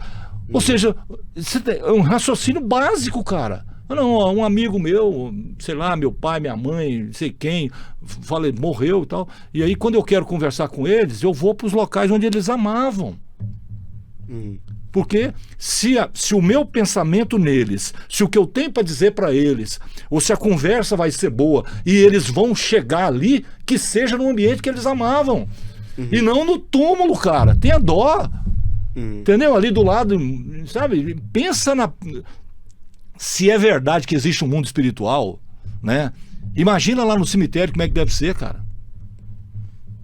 Sabe? Então pra lá vocês não vão me levar, não. Por favor, ó. Cremação, beleza, tá tudo certo, entendeu? Podem pegar o meu pó e usar como adubo em alguma planta, sei lá, façam qualquer coisa.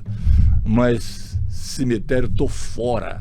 Entendeu? Já foi no cartório fazer o documento? Não, isso aqui não é um documento? Não.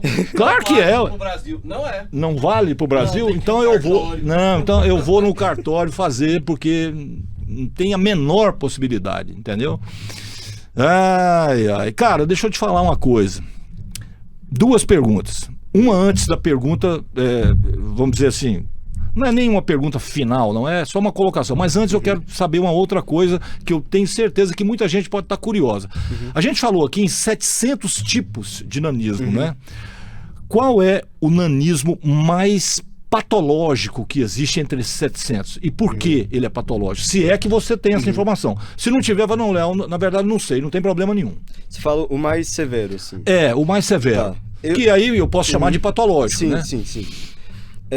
Cara, então, são muitas comorbidades diferentes e tem muitos que são muito severos, assim, e que o que eu tenho, assim...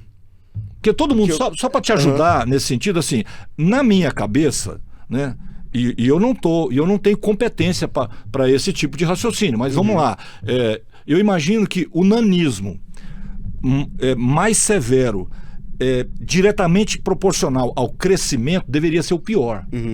Porque quando você disse, ó, o esqueleto, né, assim, os órgãos e tal, então, quanto menor o esqueleto, na minha cabeça poderia ser isso, né?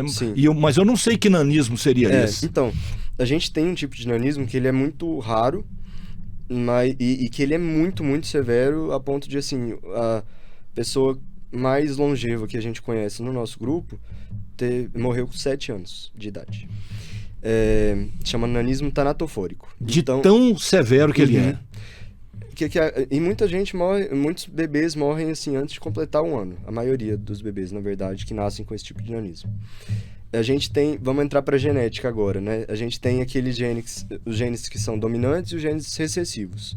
E aí a acondroplasia, que é o meu tipo de nanismo e é o tipo mais comum de nanismo, é azão-azinho, né? Que é um gene dominante e um gene recessivo.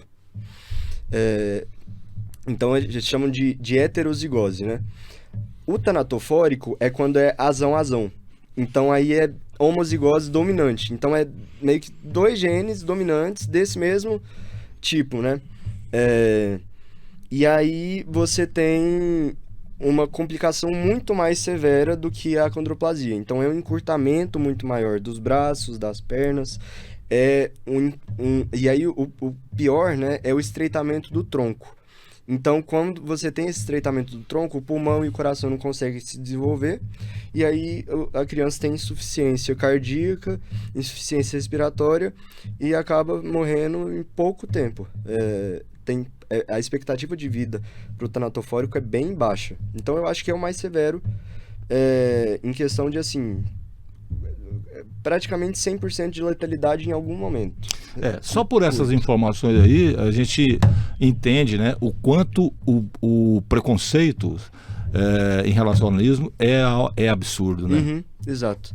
Agora, sim, a gente tem tipos de nanismo que a gente fala que o tanatofórico é incompatível com a vida, né? Porque não existe um caso, eu acho, de um adulto que tenha tanatofórico, ou se é um adulto com tanatofórico também, ele vive no hospital, né, entubado e tudo mais, para ajudar, né, o pulmão.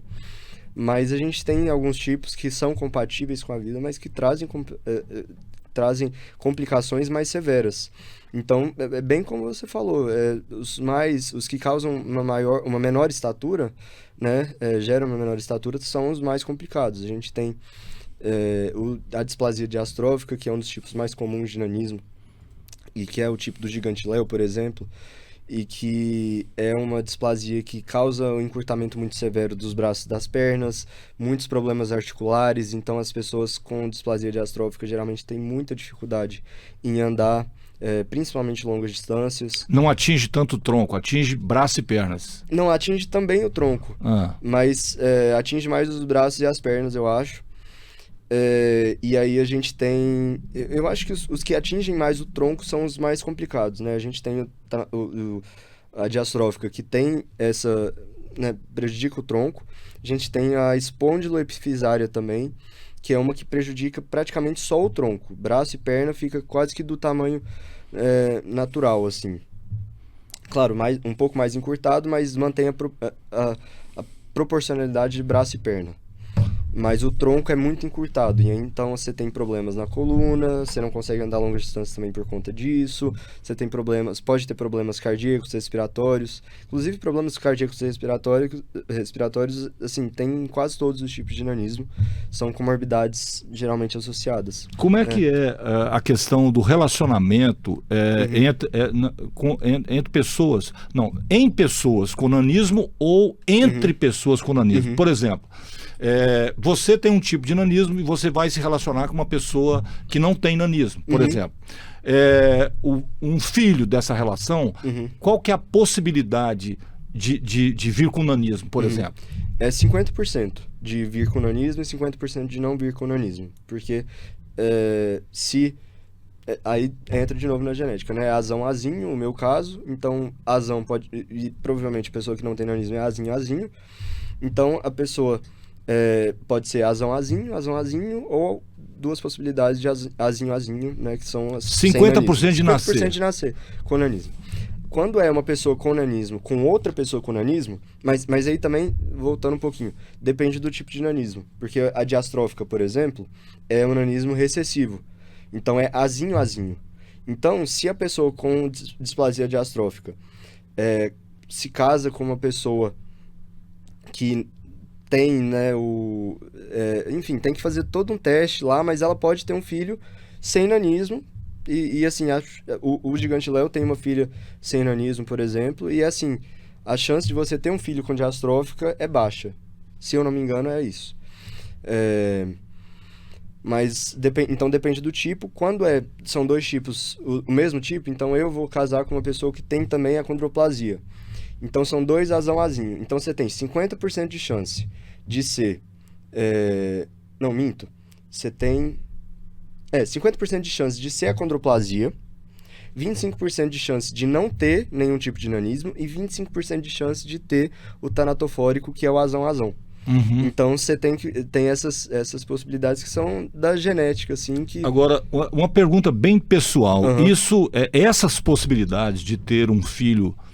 com nanismo, isso atinge você na questão da sua vontade de querer ter um filho ou não? Isso atinge você? Cara, não. Eu inclusive, eu falo que eu quero ter, assim, 3, 4 filhos, porque eu amo criança e eu quero ter uma família tão massa. Você não como a importaria? minha. Não me importaria. Acho que, assim, também porque tem agora o tratamento, mas também porque eu sendo essa pessoa, eu vendo, né, na prática o que é o nanismo e entendendo, tá, se a gente viver assim, a gente não vai ter problema com a gente não vai ter problema com as outras pessoas. Vida normal. Vida normal.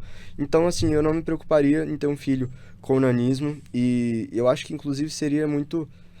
Assim, claro que, né, tem todas as complicações médicas, tem todas as complicações, as dificuldades que ele vai enfrentar na vida, mas eu acho que seria muito bacana, muito interessante eu ter um filho com nanismo. Isso não... ter essa experiência, essa troca, né? Mas não é algo que me atinge, não é algo que eu falo assim, nossa, preferia ter um filho sem nanismo, preferia ter um filho com nanismo. Eu, vendo um filho... A minha pergunta em relação... Não é exatamente eu preferia ter um filho assim ou assado, não. É o fato de você saber da possibilidade... Né? No seu caso, muito maior do que no meu caso, por exemplo, né?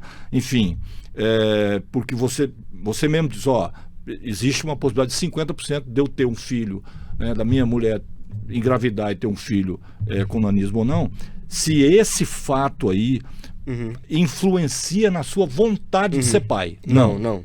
É isso aí. Mas acho que para muita gente influencia, sim. Eu vejo principalmente os adultos, né, com esse... Que não querem, porque acham, eu vou botar uma pessoa para sofrer e tal, não sei o quê. E assim... Até porque a vida delas... Exatamente. A vida delas foi muito sofrida. Muito. Então, assim, não tem como... Eu também não vou chegar e criticar, mas você tá, né, enfim. Porque, poxa, beleza, a vida é muito diferente, né, daquilo que foi a vida dela, mas a experiência dela não deixa de ser importante, né? Claro. A vivência que ela teve. Então, é muito difícil também você chegar na pessoa e falar assim, não, hoje o mundo é outro. Ah, é outro? Beleza, como que é? Porque eu não tô vivendo esse outro mundo. Eu tô vivendo ainda esse mundo que foi marcado por preconceito e tudo mais, né? Então é muito... Eu vejo essa resistência ainda nos adultos, apesar de que tem muitos casais de pessoas com nanismo que têm filhos com nanismo, de pessoas com nanismo que têm filhos sem nanismo, de pessoa com nanismo e uma sem nanismo que tem filhos com ou sem nanismo, enfim, a gente vê muito isso, mas a gente ainda vê uma resistência de muitos adultos em relação a isso. Você pode pegar aí adultos, né, com nanismo e eles te derem a seguinte resposta, olha, por que eu não quero ter filhos e tal? Porque os meus, entre aspas, amigos ainda se referem a mim como anão. Exato. Eu não quero que meu filho passe por isso que eu passo. Ou seja, porque lá atrás, né, há 40, 50 anos atrás, era exatamente isso. Eu posso dizer para você porque eu mesmo presenciei em algumas, quando eu era criança, coisas desse nível, né? Assim, as pessoas satirizarem, né? Humilharem, sei lá o quê, né? Assim, para fazer gracinha. Né? E volto a dizer, os circos tinham lá atração, cara, entendeu? Por exemplo, palhaços no picadeiro usando o cara com nanismo, as pessoas com nanismo, em situações assim absolutamente grotescas para provocar riso nas pessoas. E o pior, né, que essas pessoas se submetendo a isso para sobreviver. Exatamente. Porque não tinha outra. Exatamente. Não tinha o que fazer. Ou você se submete a ser aquilo, né, aquela coisa que as pessoas olham e acham graça, né, ou você se submete para sobreviver, ou não sobrevive. Ou você vai morrer de fome. Exatamente. Quer dizer, então, por isso eu digo para você, esses adultos que resistem, né, eles têm muitos motivos para serem assim. Né? Com certeza. E aí, toda vez que a gente convida alguém aqui para o podcast, me passa uma coisa pela cabeça e eu faço, assim, teoricamente, uma última pergunta, né? Tipo assim, quando você foi convidado e que você descobriu o que era o Jurbelas, não, é um podcast, tal, não sei o quê, ou se você viu algum programa ou não, quando você estava vindo para cá, você imaginou, assim, pô, esse cara podia me perguntar alguma coisa, tal, porque eu tenho que falar sobre isso, eu queria muito falar sobre isso. Essa coisa não foi tratada por nós aqui hoje? Se não foi, a hora é essa. Cara, eu acho que não. Acho que as perguntas foram muito boas. Você falou a gente falou muito, né? Mas acho que foi muito bom. Eu acho que talvez uma única questão que daria pra gente aprofundar um pouco melhor, mas também foi bem tratado aqui, que é a questão do anão, do pessoa-conanismo, como me referir, né? Porque eu acho que pra quem tá ouvindo é muito importante isso, porque, beleza, a gente chegou falando do nanismo, e beleza, né? Vou chamar de anão, vou chamar de pessoa-conanismo. Cara, eu tenho a solução pra isso, é tão simples. Chama pelo nome. Exatamente. É isso que eu ia falar, exato. Chama pelo nome, você chama pelo nome, cara. Exato. Você fala, ô grandão, ô gordão. Não, senhor, chama pelo nome. Exatamente. E você tem dúvida, cara, de como chamar? Chama pelo nome, pelo amor de Deus. A gente tem uma camiseta que é justamente isso, aqueles negócios de marcar assim, aí tem anão, baixinho, pequeno, não sei o que, meu nome. Aí é marca, né? Tipo, me chama pelo meu nome. Então, assim, chama pelo nome da pessoa, se você não conhece a pessoa, fala que ela tem nanismo, é uma pessoa com nanismo. Rapaz, cara, por favor. Qual que é o seu nome? Qual que é isso.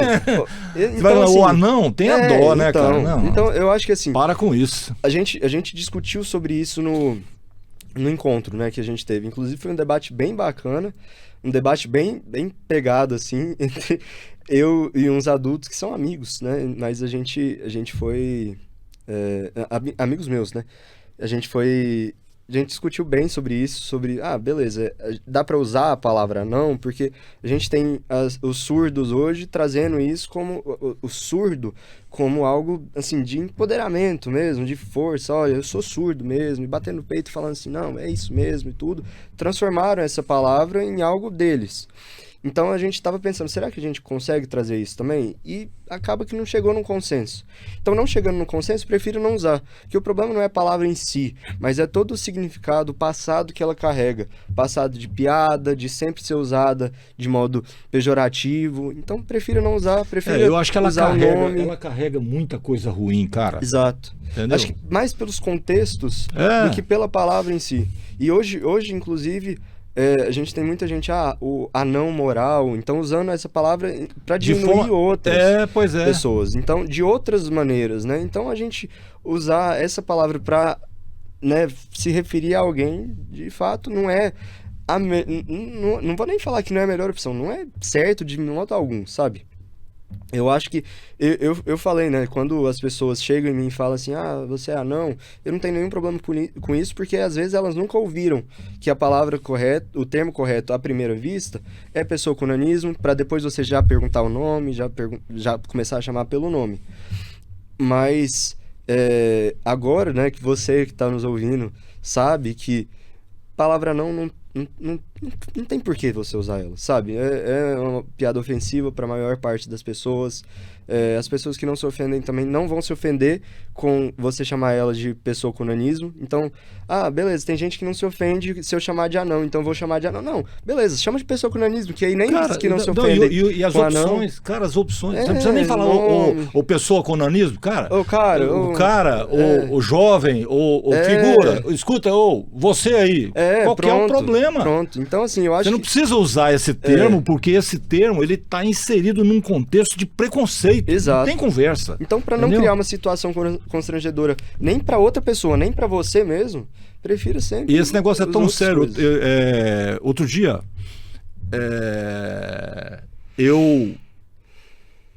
uma pessoa conhecida me perguntou se eu conhecia algum eletricista de automóvel, né? Alguém que mexe na parte elétrica. Eu conheço dois bons mecânicos nessa faixa aí. Mas como a pessoa estava mais próxima do Parque Laranjeira, eu falei assim, tem uma oficina no Parque Laranjeira, chama Oficina do Gigante, vai lá que o cara é bom. Aí beleza, ele foi e tal, e aí depois eu falei, e aí, você foi lá? Fui, cara. Eu falei, e aí? Não, o cara fez o serviço. Agora, Léo, o cara é anão. Eu falei, você está falando do Gigante? Eu já fui lá várias vezes. E assim, E esse é o. Assim, ele já adquiriu, assim, ele assumiu esse como se fosse o nome. Porque todo mundo que chega lá chama ele de gigante, é o nome dele. A oficina e ele usa o nome da oficina assim. Ou seja, agora, cara, eu consigo chamar ele de gigante sem reparar que ele é anão. Exatamente. Você entendeu? Porque ele é uma pessoa, um cara muito competente, inclusive, no que ele faz. E ponto final. Ou seja, agora, assim, por que eu estou te dizendo isso? Porque nem todo mundo que tem na cabeça o termo anão é preconceituoso. Exato. Não é verdade Não isso, né? Agora, a verdade é que quando você descobre que essa palavra tem um quê de preconceito nela, aí você começa a não querer usar mais. Exatamente. Né? Por isso que não é nem para você não ser preconceituoso com a pessoa, é para você não criar uma situação constrangedora em que a pessoa vai se sentir ofendida e que você vai ficar constrangido de ter ofendido ela, às vezes, sem ter essa intenção. Na curiosidade. Em relação aos pretos, por exemplo, era comum você falar, ô negão, né? Não era comum isso. Só que aí chega um momento que você começou né, o mundo começou a raciocinar da seguinte maneira: escuta, por que eu chamo essa pessoa de negão? Por que eu não chamo ele pelo nome? Exato. Cara, não faz muito sentido. Isso é algum tipo de preconceito. Então, para muitas pessoas, não, eu não vou mais usar esse termo, porque essa pessoa pode estar se sentindo ofendida com isso. O narigudo. No meu caso, por exemplo, quando eu era menino, o zoiudo. Zoiudo. Então, zoiudo é o seu rabo, rapaz. Entendeu? Ou seja, sabe, o apelido, né? Nesse caso, ele extrapola. Porque quando você chama uma pessoa, você se refere a alguém, ou anão, cara, como assim? Né? Então, isso é de tom preconceituoso. Sim. Agora, quando você percebe que o preconceito está inserido nesse termo, aí quem não tem preconceito para de usar. Entendeu? Exatamente. Para de usar. Então é pelo nome, chama pelo nome, chama de cara, chama de você, chama de sei lá o quê, mas escapa do preconceito. Exatamente. Né? Bom, então, cara, o que eu posso dizer é que agora eu tenho muito mais motivos se eu já não tinha preconceito em relação a isso, agora eu não só não tenho preconceito, agora eu tenho conhecimento para quebrar preconceitos por aí. Exatamente. Entendeu? Então isso para mim, na entrevista, foi muito importante, e eu tenho certeza que para as pessoas que vão pegar esse podcast, prestar atenção e tal, e ouvir e reparar o que é o que, também o efeito vai ser, em muita gente, o efeito é muito benéfico. É verdade. Entendeu? E essa é a nossa função aqui. O Jurubebas é isso. O Jurubebas é para ser exatamente isso. Entendeu? Ai. Então, foi um prazer. Igualmente. Eu obrigado. espero que você... porque a gente aqui costuma transformar as pessoas em colaboradores, né? Então, por exemplo, no seu caso, que eu prestei bastante atenção, você tá estudando administração no INSPER, né? Isso. Então, você vai saber muito sobre esse assunto, né? Se é que você já não sabe. Então, qualquer hora dessa, que a gente tiver necessidade, alguém vai, lembra do Gabriel. O Gabriel sabe muito sobre isso. Ou seja, não necessariamente eu vou trazer você aqui para falar da condição de nanismo. Beleza? Porque você tem seus talentos, você tem seus merecimentos. Eu poderia vir te chamar aqui em qualquer época para falar, por exemplo, da experiência de criar uma organização, né, que lida com uma minoria, mas que também não tem nada a ver com o nanismo. Sim. Né? Tem a ver com a experiência que vocês adquiriram, o instituto lá que a sua mãe toma conta, né? As experiências que ela tem e o quanto isso poderia ser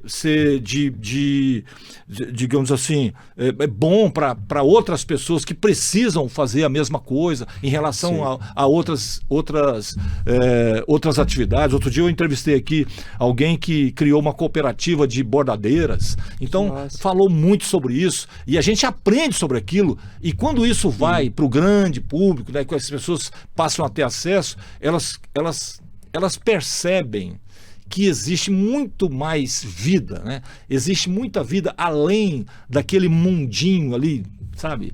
Medíocre que a gente costuma se inserir, né? Porque é muito comum no ser humano. Então, cara, foi um prazer. Igualmente. Obrigado pelo convite. Foi boa demais a conversa. Gostei demais. E acho que a gente conseguiu falar muito sobre algo que não é muito falado, né, por aí. Então, parabéns pela iniciativa. Achei massa demais. Como eu falei, né? Jurubebas é um nome muito legal. E sucesso aí pra vocês. Obrigado mais uma vez pelo convite. E tamo junto aí. Pra sempre. Muito bem, você que esteve acompanhando até aqui, chegou a hora de lembrá-lo, né, que seus comentários ajudam muito o vídeo ou o assunto a prosperar, né? O seu like também, a sua inscrição no canal, enfim, ajude aí o Jurubebas a virar um terreno democrático, né? Um palco onde as pessoas possam evoluir, né? Expondo aqui as suas ideias de forma estruturada, né? Porque aqui, se tem uma coisa que eu amo, é trazer gente aqui que tem conhecimento sobre os assuntos, os temas que a gente vai conversar, porque cada programa se transforma num grande aprendizado para todo mundo. No mais uma vez, obrigado. Você esteve no Jurubebas, o pior e o melhor podcast do planeta para onívoros, carnívoros, herbívoros e humanos. Beleza? Tchau.